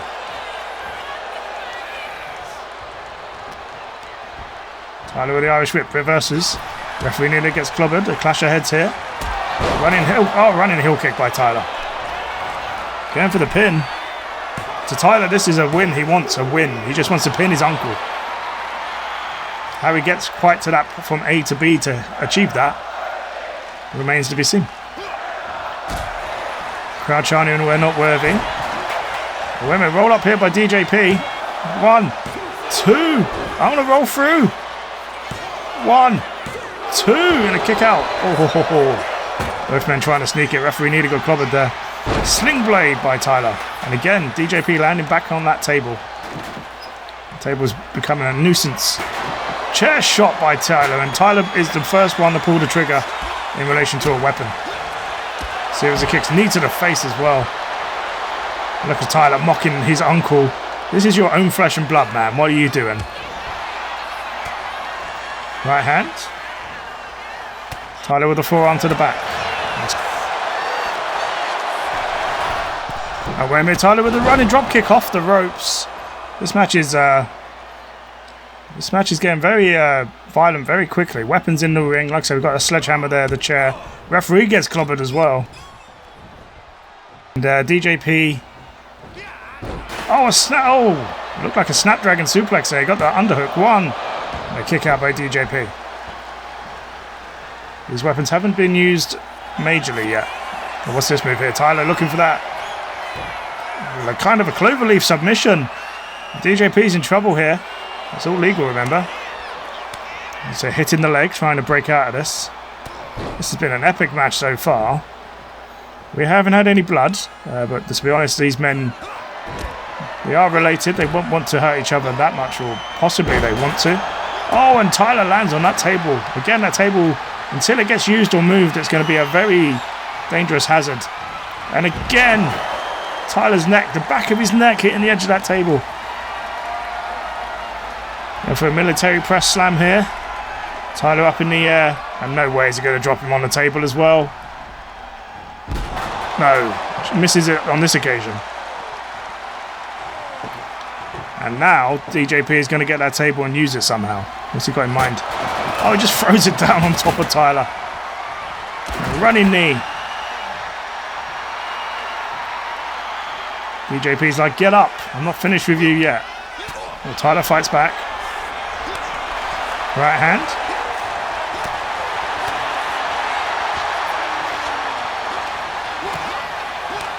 A series of strikes here by DJP. This is a brutal match.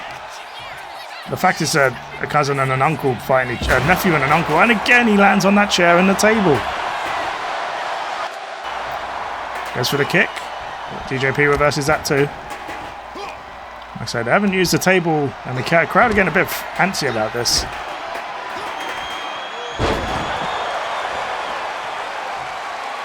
Going for that chair, and now when the chair's coming into play. DJP runs in, clothesline. And again. And that table's just fell out of the ring with the vibration. Nice leg sweep. Crowd booing the table's actions. And when we're going for that underhook DDT, future shock DDT. DJP reversed it. It's been a hell of a match so far.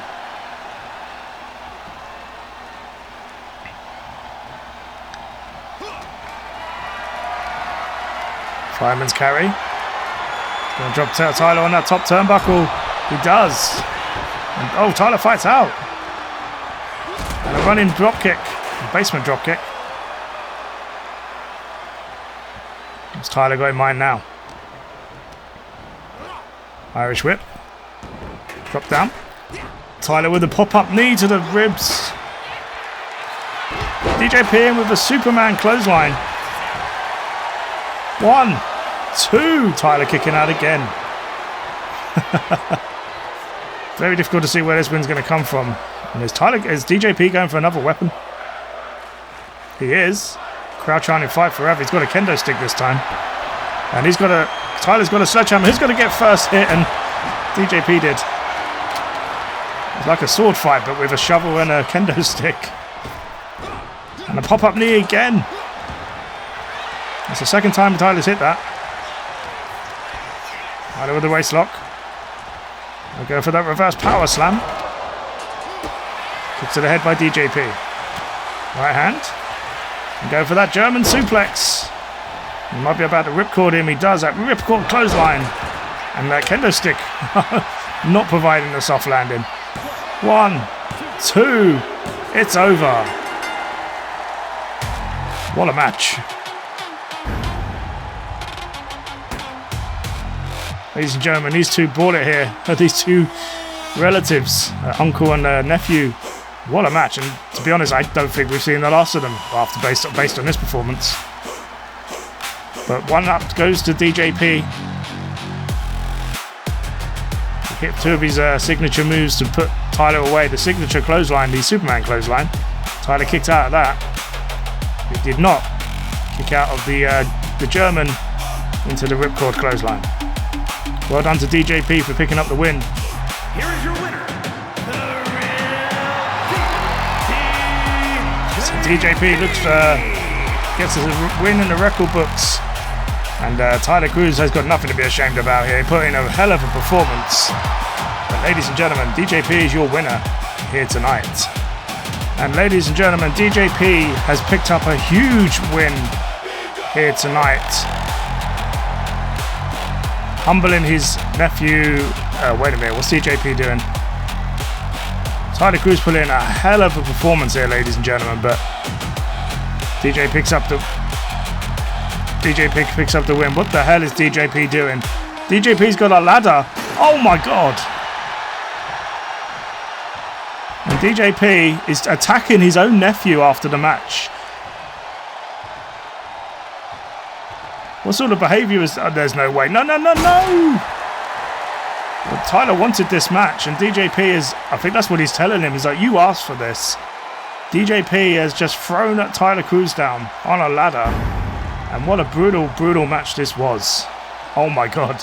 Congratulations to DJP, but that ending was totally unnecessary. Ladies and gentlemen, up next it is Vantabella taking on Sabre Fox. These two ladies have never met before. They are both been on a bit of a roll recently, both picking up wins in decent matches. But tonight, these two ladies are going to go one-on-one for the first time ever. We've got the high-flying abilities of Sabre Fox against Vantabella, who is quite unique, very difficult to describe, but she can destroy you in a number of ways. Let's go down to the ring.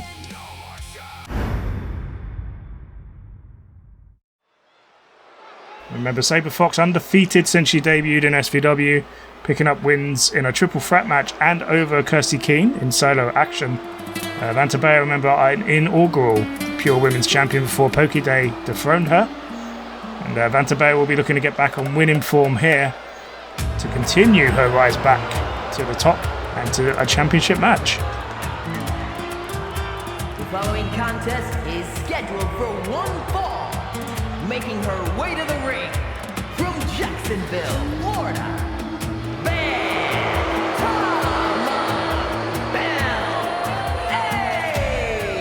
So Vantabella is how you say her name.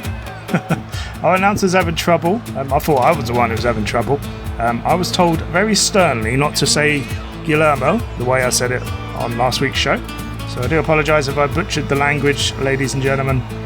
What do you expect from a British gentleman who's never been to Spain? So here Vantabella, exotic entrance, theme music, very popular. And like I say, music provided by Frost Valentine, as we've mentioned a few times before. Music is on YouTube and Spotify. And Vantabella's song is on YouTube already. It will make its way to Spotify in due course. But if you like the SVW theme songs, the show music, anything music-wise you hear on SVW, it's all done by Frost Valentine. So pop over and drop her a follow. And here comes Vantabella's opponents here tonight, the high-flying, energetic Sabre Fox, who is all business when she's between these ropes. And her opponent from the Czech Republic, Sabre. And we said she's picked up 2 wins, one in a triple threat and one in a solo match against Kirsty Keane. Kirsty Keane's actually the woman she pinned in both of those matches.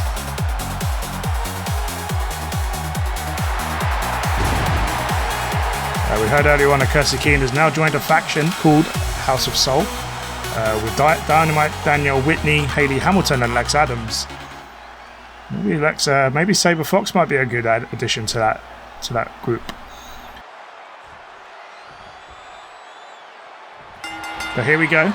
Vantabella runs in, goes for the head scissors. She's going to try and play Sabre at her own game here. That's what she wants to do. Kick to the ribs. Ladies and gentlemen, still reeling from what we saw in the last match, or the end of the last match. DJP beating his nephew fairly in a very competitive match, and then power slamming him, not only power slamming him, but hitting him in the face with a ladder, and then power slamming him on that ladder for good effect.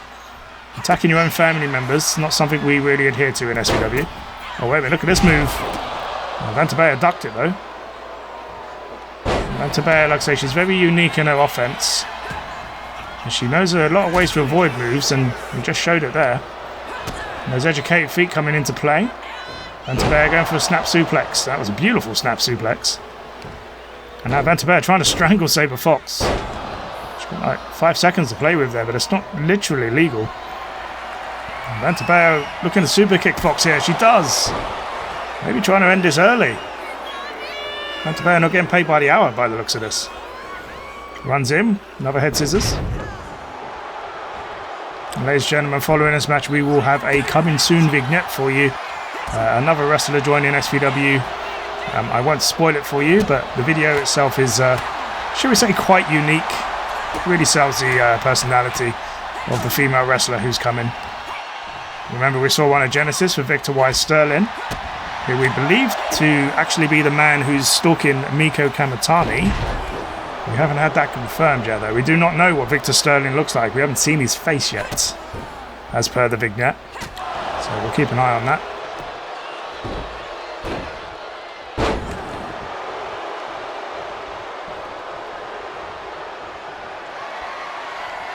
Vantabella going for that super kick again, a second time.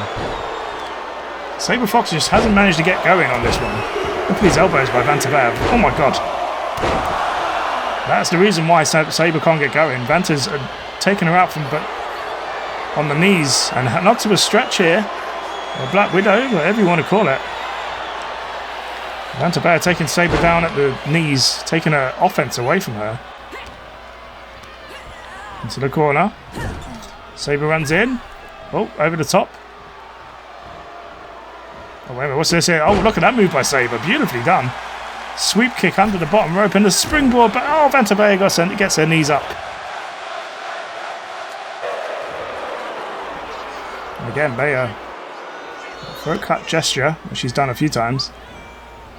Onto the ropes. Sabre got in mind. Oh, wait a minute, Sabre, no! Throws Vantabella over the top. Sabre needs to be careful. She can't be throwing herself around when she's weakened. One mistake could cost her the whole match. And that's what Sabre's doing. She's waiting for Bella to come to her. Wise move.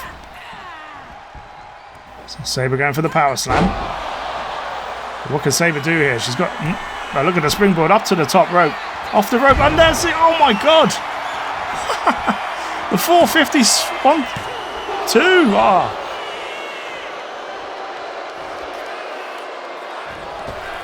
Off the ropes, Sabre with the kick and go for the moonsault with the knees. And this is where Sabre's dangerous. We're seeing Sabre get into a full flow now. Oh no! Bella with the knees up. 450 shooting star press was not enough. Sorry, 450 swanton. I called it a shooting star press. What am I talking about? That 450 swanton was a thing of beauty by Sabre. She managed to do that super somersault with the knees.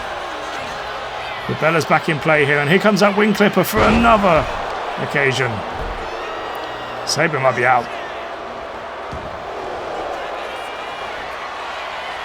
What's Bella doing here? She's looking for a submission here, maybe. Oh, she's got the submission on, and Sabre's got nowhere to go here. Can she reach the rope? Sabre might have to tap.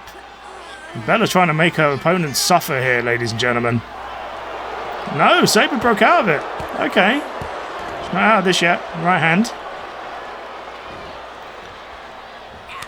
Sabre's still fighting. Going for the Fisherman Buster. No, roll up from Sabre. You'll see the welts on Sabre's back because of the damage she's gone through here. Crucifix. I'd say Sabre has been restricted to some of her moves here. Wait a minute, she might be looking for that 450 shooting star. Sorry, 450 swanton again. She overshot the drop kick. But Vantabella luckily wasn't able to capitalise there. These two fighting it back and forth. It's been a hell of a match. And then the second on the third wing clipper.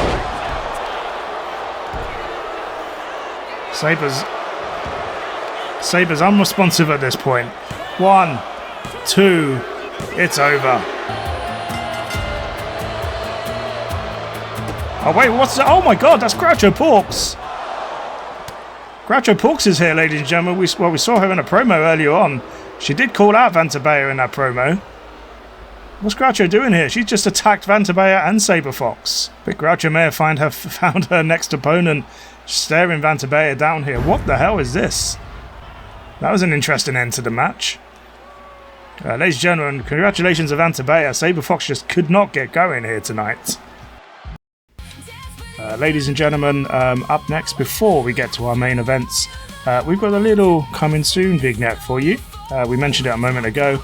Let's have a look and see what is the latest wrestler to join SVW.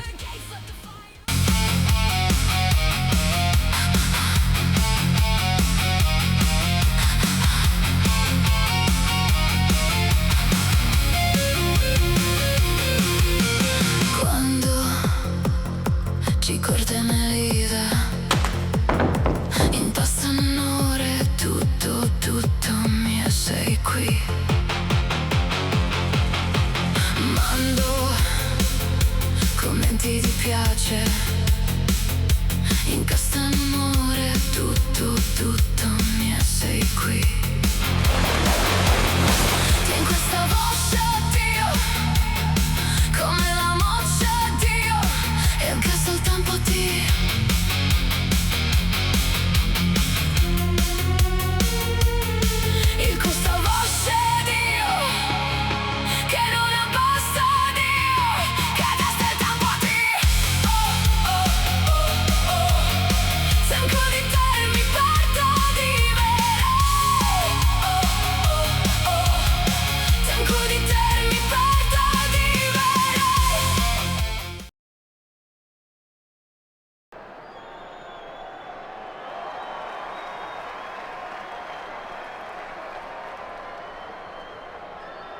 And ladies and gentlemen, off the back of that Victoria Rose promo, I did not expect to see that image from Meiko Kamatani's hotel suite. Ladies and gentlemen, disturbing news. Someone had access to her suite while she was showering. We're going to pass this on to the authorities now. This has gone beyond personal safety at this point. Meiko Kamatani has been moved to a secure location. I can confirm that. But ladies and gentlemen, this is scary. This is scary, scary stuff. Up next, it is our men's main event of the evening. It is our second Homecoming King qualifier of the evening between Litwixen, Akira Yamashita and Chris Newton. 3 premier athletes here tonight. Which one of these is going to go to Homecoming? We are about to find out. Remember, ladies and gentlemen, we still have the women's main event to come to. Prim versus Ruby Swoops versus Pikachu. All 3 members of the authority going head to head to earn that spot at Homecoming. But first, let's get to the men and see what they can do here tonight. So ladies and gentlemen, one of these gentlemen will go to Homecoming. And here comes Litwixen. Listen to that massive response from the crowd. These men will join Colt Crimson and Impact Legacy in their Fatal 4-Way Eliminator match. Our final qualifiers take place next week here on Sanctum. Making his way to the ring from Manila, Philippines, weighing in at 200 pounds, Little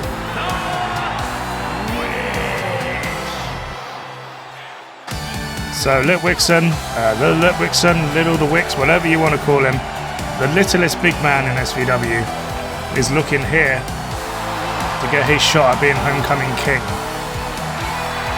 He said it wasn't something he could do at high school because of matters that aren't our business. It's a generous world, and there are some people who don't see the right way. Let's just say high school was never easy for someone in that position. Here comes Akira Yamashita.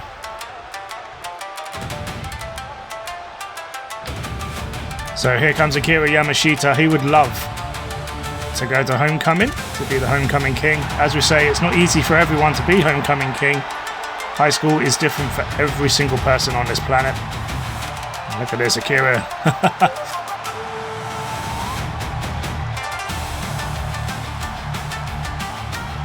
and his opponents, first representing the Blade Runners from Osaka, Japan, weighing in at 195 pounds, Akira Yamashita.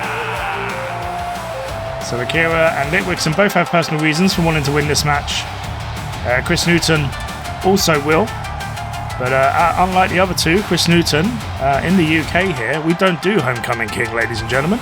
It's not something we do at high school, so for Chris Newton this is all new, but it's also a chance for him to become Homecoming King. It's a proud moment for everyone to be the first king and queen of SVW. Like I say, it comes with a title opportunity as well. You get to pick a champion of your choice to face once you win that coveted crown. And you can bet Chris Newton would love to get another shot at the SVW Championship after his banging match with Stigma at Genesis. I say Chris Newton coming so close to becoming SVW champion. Still has that on his bucket list. So we'll be looking to pick up the win here tonight. It's going to be a frantic couple of matches, these last 2 triple threat matches. And like I say, if you win this, you go into a fatal 4-way, so it doesn't get any easier. Except, obviously, eliminated, you have to pin all the other wrestlers, unlike there's one fall to a finish in these matches. And like I say, ladies and gentlemen, we've had so much happen here tonight on SVW Sanctum. Thank you for joining us here.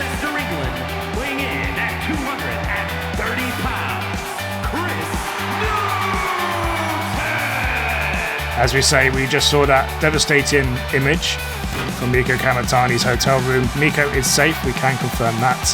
But we're not condoning any actions of whoever this mysterious stranger is who keeps stalking her on the street, in the arena, and now in her private residence. It's unacceptable. Ladies and gentlemen, Groucho Porx also attacking Vantabella and Sabre Fox at the end of their match earlier tonight. I can now confirm that Groucho Porx will face Vantabella one-on-one at SVW Homecoming on the 25th of August. However, Groucho will be in tag team action next week against Vantabella and their partners will be revealed at the show. But yes, Groucho versus Vantabella at Homecoming. That is going to be an excellent, excellent pay-per-view match.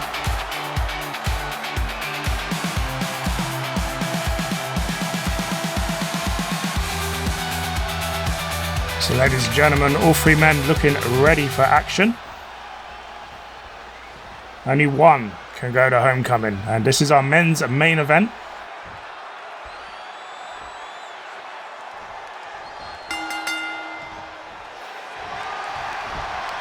So Akira going straight for Chris Newton and pushing him back to the corner. And Litwixen initially didn't get involved, but now he's pushed Akira to the ropes. Oh, look at this move here, into a sunset flip by Chris Newton. Trying to pin Litwixen out of the box. Right hand here. Headbutt by Newton and a spin kick here by Litwixen. Similar to the kick of the people there by Mezclador. And so we saw Litwixen and Mezclador have a match a little while ago. Forearm to the back. And Litwixen now laying into both members. Nice kick into a... Oh no, he was looking for a backbreaker, but Akira turned it into a headlock takeover. Off the rope. Nice running heel kick. Remember, this is a triple threat match. Weapons are allowed, and Akira's already aware of that. He's got a kendo stick straight off the bat. No pun intended. Hits Litwixen with it.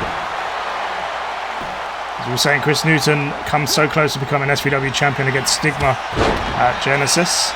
Akira coming close to becoming SVW tag team champion at Genesis. And again, Akira actually picking up the win by count out with Satoru Kobayashi. So Akira would love to get another title shot if he can get it.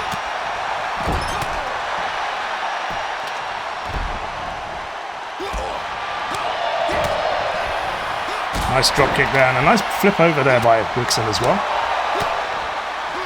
So these three men could earn the winner of the Homecoming match will win an opportunity at a championship of their choosing. Like I say, whether Akira decides to go for the tag title or for a...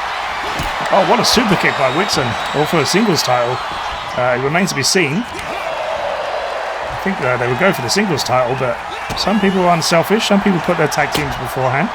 That's the reason Selina, JoJo, and Colt Crimson are in these matches to begin with. And like I said, they could get a title shot for their tag team. So we'll see what fruit bears that. That's simple. And there's a spin kick again. What a series of strikes there by Litwixen. Akira's down.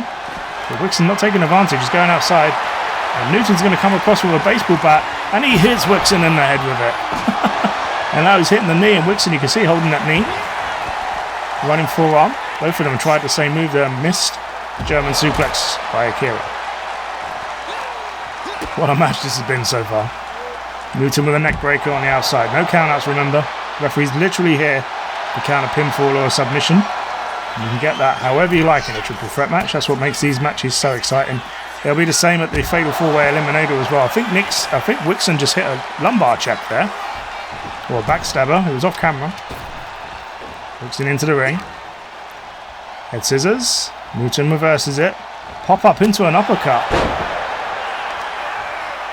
Ladies and gentlemen, Homecoming fast becoming a phenomenal event. Super kick by Chris Newton.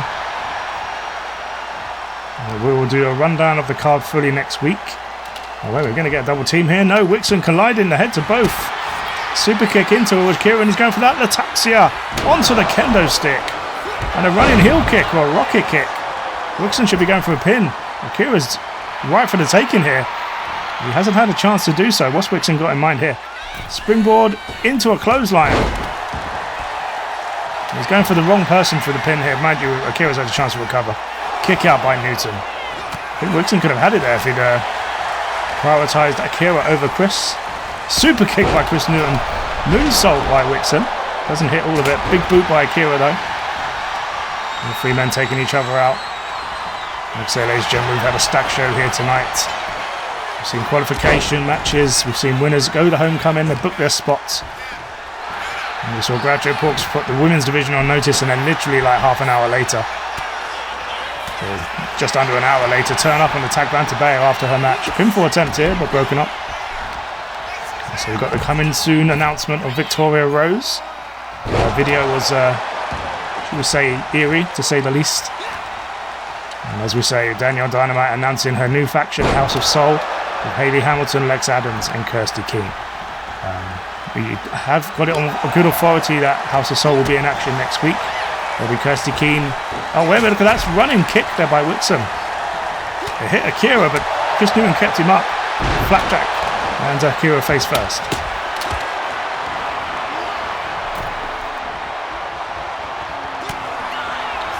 Yes, I can confirm House of Soul will be in action next week in 2 matches. Hayley Hamilton will be taking on Lilith, and Kirsty King and Danielle Dynamite will make their tag team debut. Oh, nice running kick there.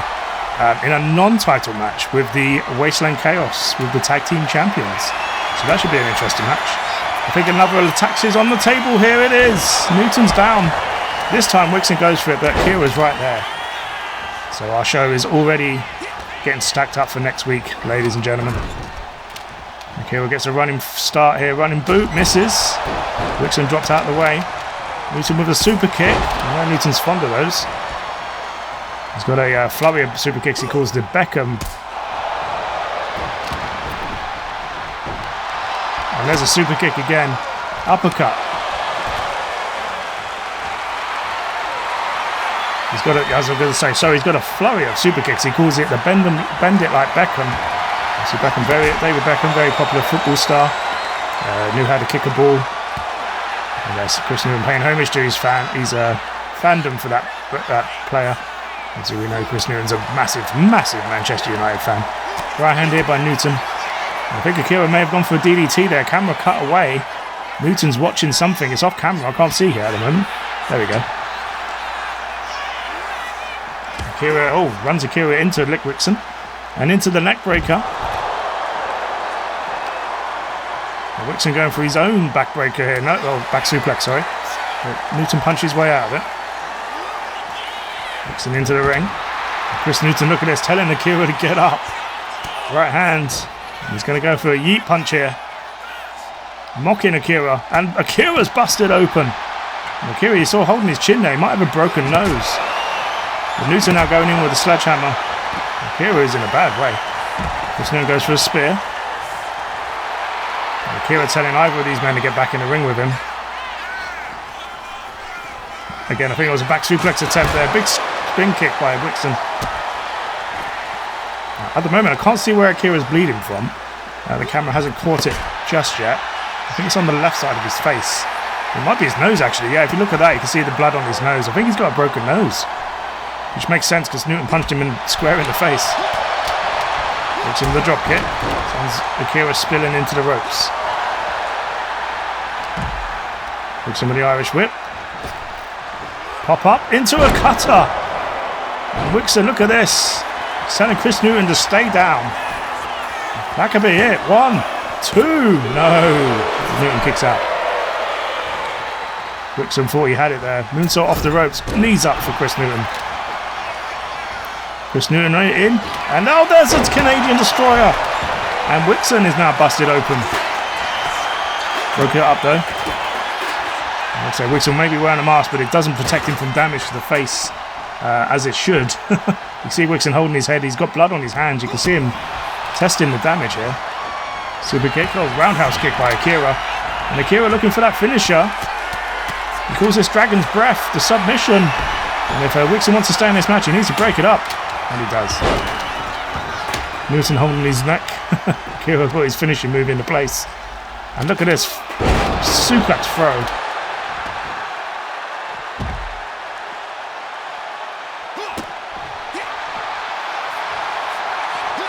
Chop here by Litwixen. Nice drop kick.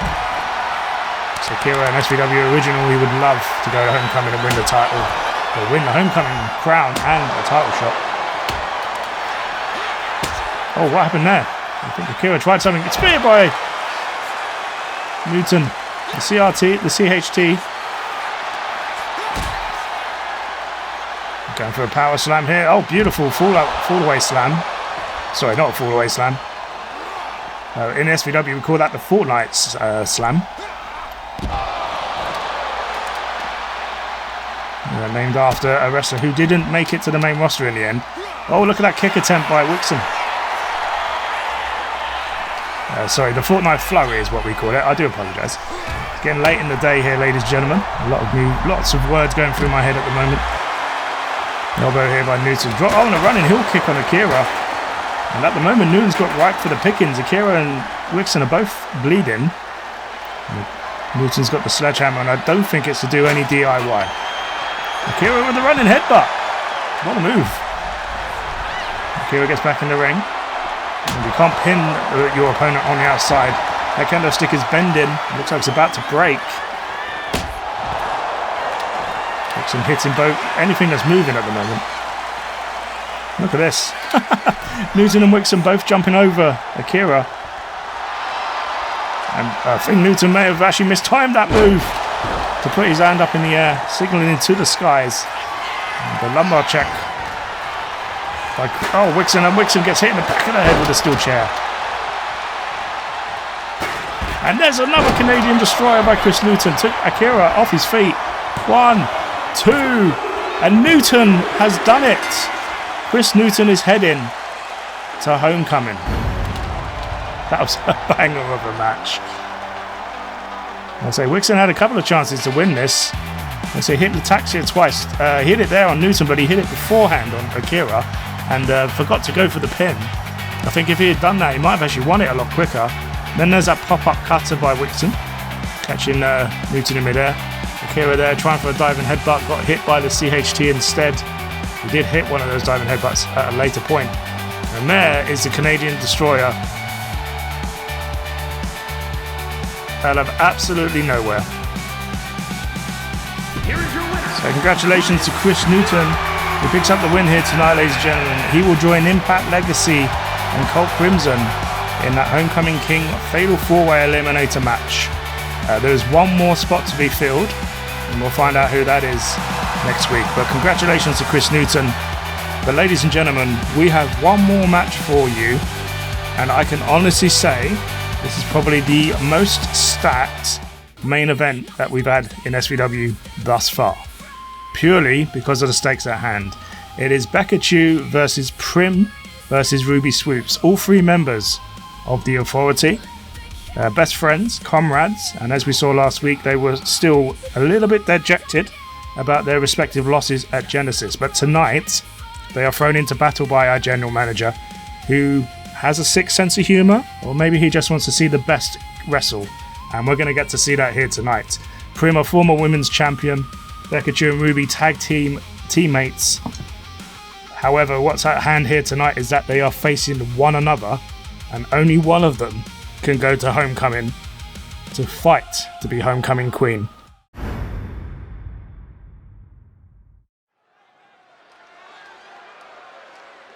So here comes a Becca Chu.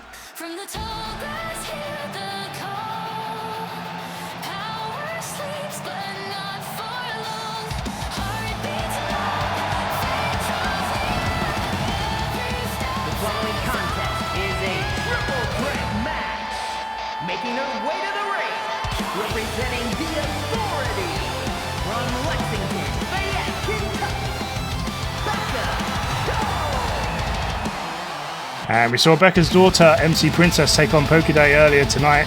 And I said it on the time, and I'm going to say it again. She had her breakthrough match here tonight, I believe. MC Princess has finally arrived on the roster. Every wrestler has that match that puts them into the spotlight. And I think MC Princess did that. And I've heard Becca Chu is very proud of what her daughter did here tonight. So she's out here now to secure her own spot at Homecoming. And here comes our former women's champion. Now Prim, remember, has got a match at Homecoming. She'll be taking on Selina Weaver in a 20-minute Iron Woman match. I can confirm that if Prim wins here tonight, she can either pull double duty or she can hand the spot to someone else.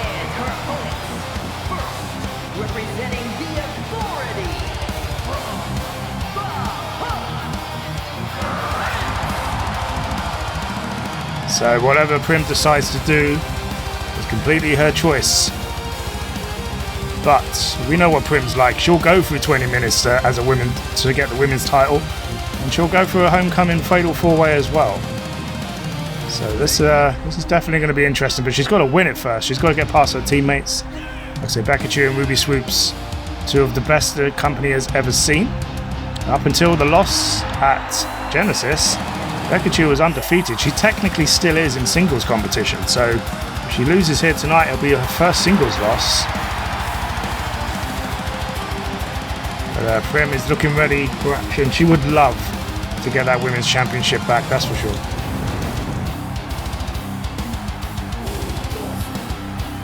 But like I say, she's going to get a chance to do that at Homecoming. So if she wins here tonight, it's just an added bonus in her pocket for now. And then finally, here comes Bakachu's tag team partner. Here comes Ruby Swoops. 2, 5, whatever, hit it. Like I said, this is the most stacked main event that we've had in a while in SVW, possibly ever. And there's no offense to all the wrestlers who've wrestled in these main events, but it's not often you see a whole faction go to war in one match. This is the first time it's happened in SVW. It probably won't be the last. But we know Stuart Keane is all about that competition, and he will make these matches happen because they are dream matches, ladies and gentlemen.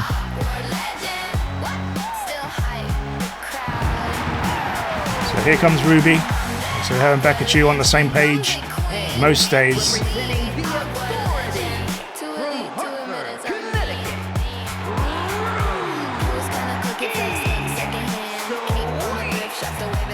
And it's not very often you see a match where most of the wrestlers are from out of the UK, specifically America. Obviously, Ruby from Connecticut, Bakachu from Kentucky. Prim is based in the UK, or Valhalla, as she's announced from.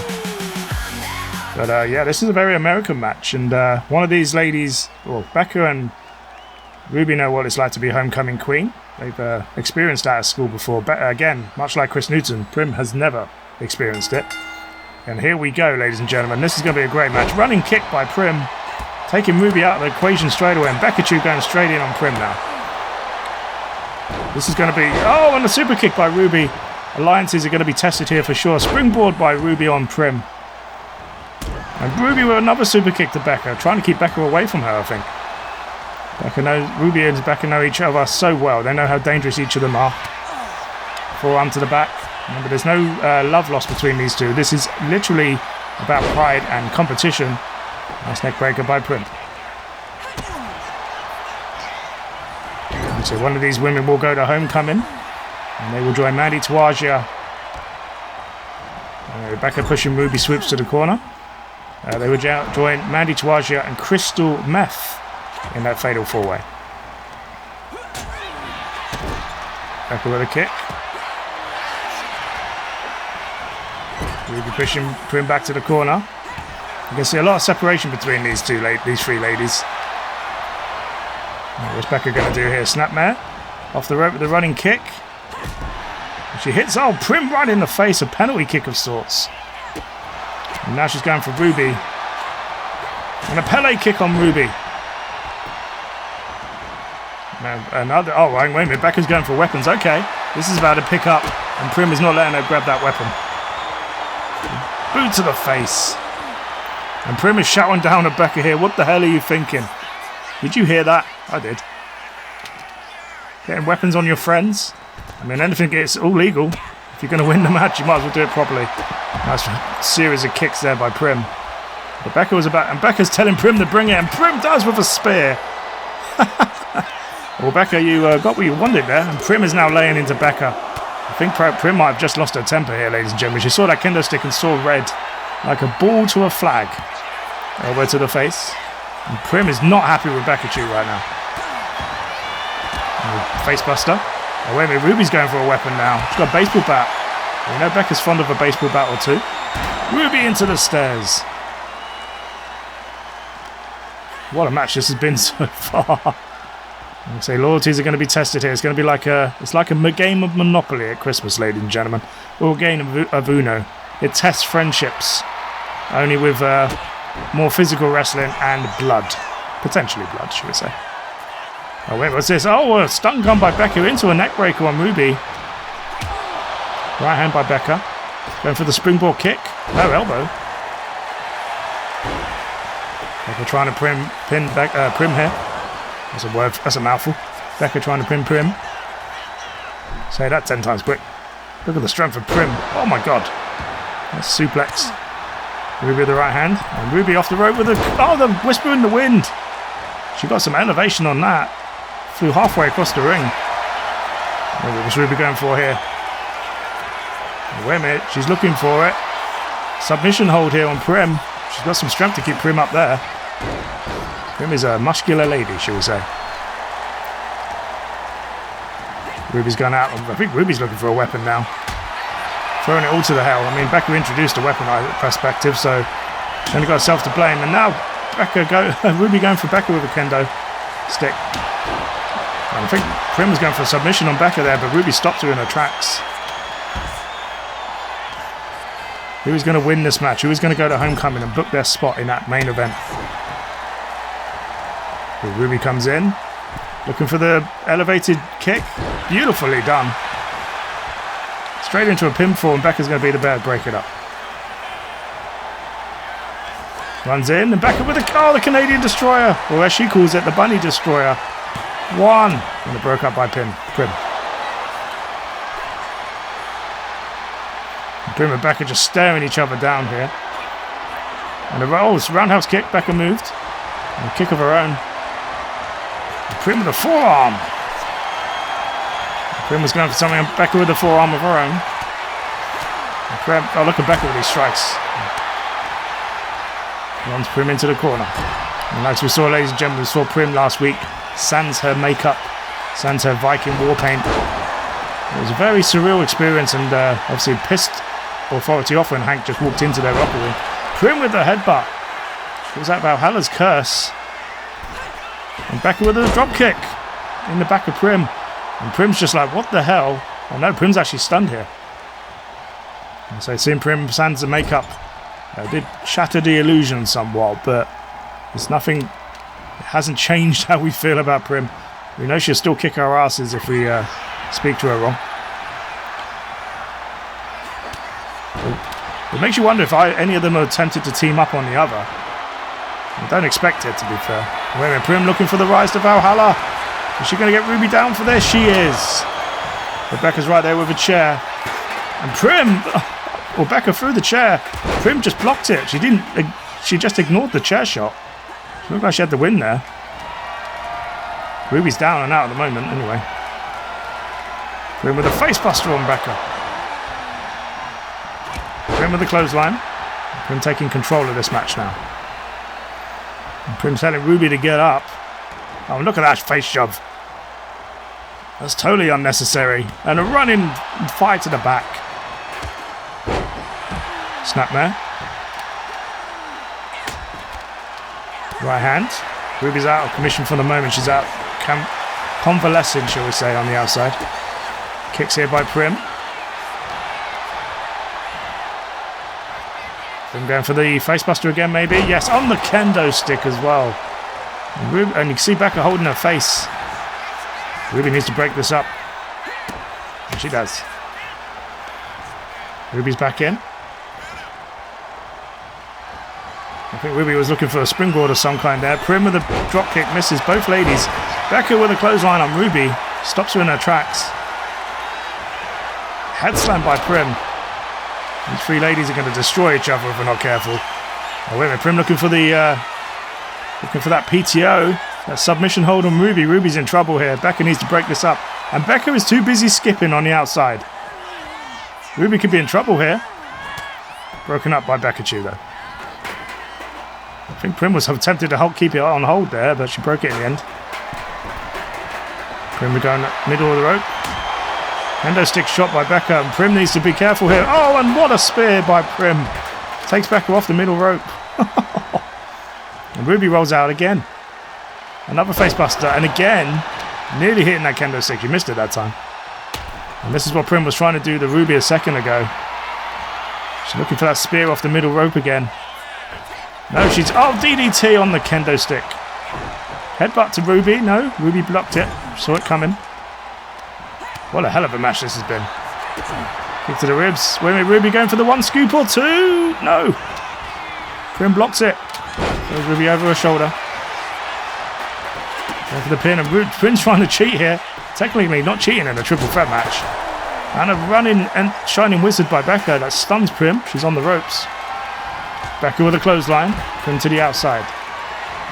And Becca was trying to fly here. Ruby's trying to hit her with a kendo stick, and Prim gets back in time. And a kendo stick by Ruby, taking out both of her teammates. Becca was just obliterated by Prim. She still kicks out here. Ruby nearly had that. Ruby going up top, and another whisper in the wind, and she hits it. Ruby using her high-flying offense to her advantage. So it's Becca into the corner. Prim's getting another kendo stick here. Elbow. Oh, wait a minute. Becca, well, Ruby avoided that kendo stick. She felt the wish in the air, and she ducked a second before it hit her. Roll up by Ruby. Super kick on Prim. And you heard it again. You heard that kendo stick whip through the air by Becca. Becca throws Ruby into the corner. Prim throws Becca off. Headbutt by Prim, again misses. She tried that on Ruby a second ago. And a Canadian Destroyer on Prim. What a match. Kendo stick shot to the back of Ruby, and it kind of hit Prim at the same time. Now Ruby's unleashing that kendo stick. How these ladies are not bleeding in any way is beyond me. Nice shoulder. Was that a headbutt or a shoulder block? It looked like a headbutt. Punch to the ribs. And Prim, wait a minute, going for the submission on Becca. She got her up. Ruby needs to get in and break this up, or Becca could tap. Is Becca going to survive, though? Oh, just. And Becca with the arm drag. Prim trying to get a submission out of both ladies so far. Kick to the ribs. One scoop or two. Is she going to hit it this time? She does. Is Becca going to let her? I thought Becca was going to let her have it then. This has been a hell of a match so far. And Ruby springboards off the ropes with a Pele kick. But Becca ducked it. Well, Becca didn't intend to. I think she was just out of position in there. Ruby with a snapmare. It's very difficult to see who's going to get the win here. It's going to be one of those sudden moves out of nowhere. Like I say, Prim's stunned at the moment. Sling blade by Ruby. And now Prim's going to roll out. Oh, what's this move here by Ruby? Going for the powerbomb on the knee. And Ruby could be looking for the scoops ahoy. Sorry, the one scoop or two. This is the... Oh, and Becca's busted open. Is Ruby going to steal it? 1, 2, no! Ruby can't believe it. I thought she had it as well, to be honest. Clothesline by Prim. Becca's busted open with that one scoop or two. Can't see how the extent of that at the moment. Becca springboard. Completely misses Ruby. Into the corner. And I think Prim was going for the rise to Valhalla. Ruby blocked that. And Ruby separating her teammates here, one in each corner. What's she going to go for first? Into the corner with a kick.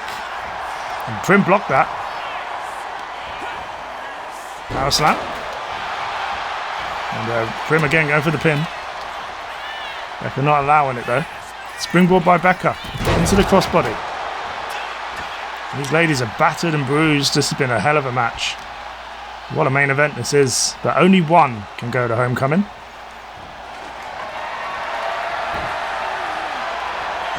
Oh, sledgehammer shot by Ruby and again on Prim.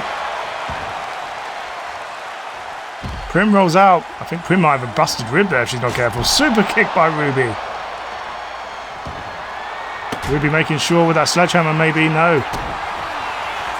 And there's the one scoop. There's the scoops ahoy. 1, 2. No! Becca kicks out. What's it going to take to pin one of these ladies? Maybe this. And the face buster. And a sledgehammer shot by Becca. And Becca's like, bring it on. Prim's right there. She just hit Prim with it. And Becca could be about to steal this match. 1, 2, no! These ladies kicking out of everything here. How are these ladies still walking? That's what I want to know. Pikachu sizing Prim up, lining her up for something. Prim with the right hand. Ruby's back in. And Prim's going for the submission. Ruby needs to be there to break it up. And Ruby saw that happening. And she does break it up. Forearm to the back. Into the corner. Oh, what's Ruby do? Oh, wait a minute. No, Prim's going for that inverted fall-away slam. Oh, Ruby on her face. And Prim picking Ruby up. You know the match is good when the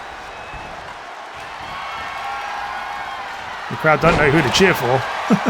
Sledgehammer shot by Becca. Becca going up top. She could be looking for that shooting star press. She is, and Prim gets her knees up. Oh my god.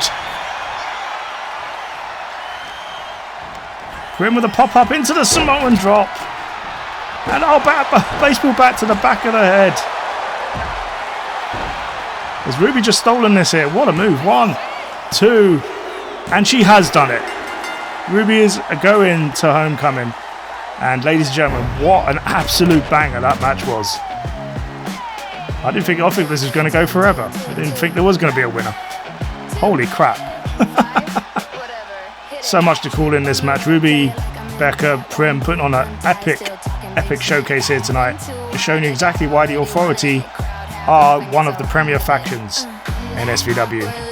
Every woman hit their biggest moves. Ruby hit Scoops Ahoy and the 1 scoop or 2.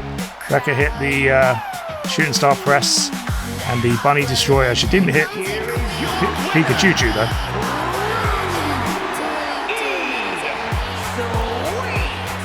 Now Ruby Swoops is our winner. She will head to Homecoming to join Mandy Swaja and Krystal Meth in that match. Look at the carnage. Look at all the weapons. But the key question is, will Ruby go for, if she wins, will she go for a solo match? Or will she go for a tag team title match with Becky, the woman she just pinned, to put this match away? Ladies and gentlemen, my name is Nigel Montgomery. That has been SVW Sanctum. Thank you for watching. This has been an epic show. If you like what you see here, like and subscribe, and you can join the Discord if you like. We are opening up SVW to community members, so subscribers of the channel. If you want to see yourself immortalized as a wrestler in SVW, like these ladies here, all 3 of them in the main event, are members of our community, join the Discord or drop me a DM and we'll go from there. But I've been Nigel Montgomery. This has been SVW Sanctum Skaos Valley Wrestling. I will see you next week. Have a good week. Bye now.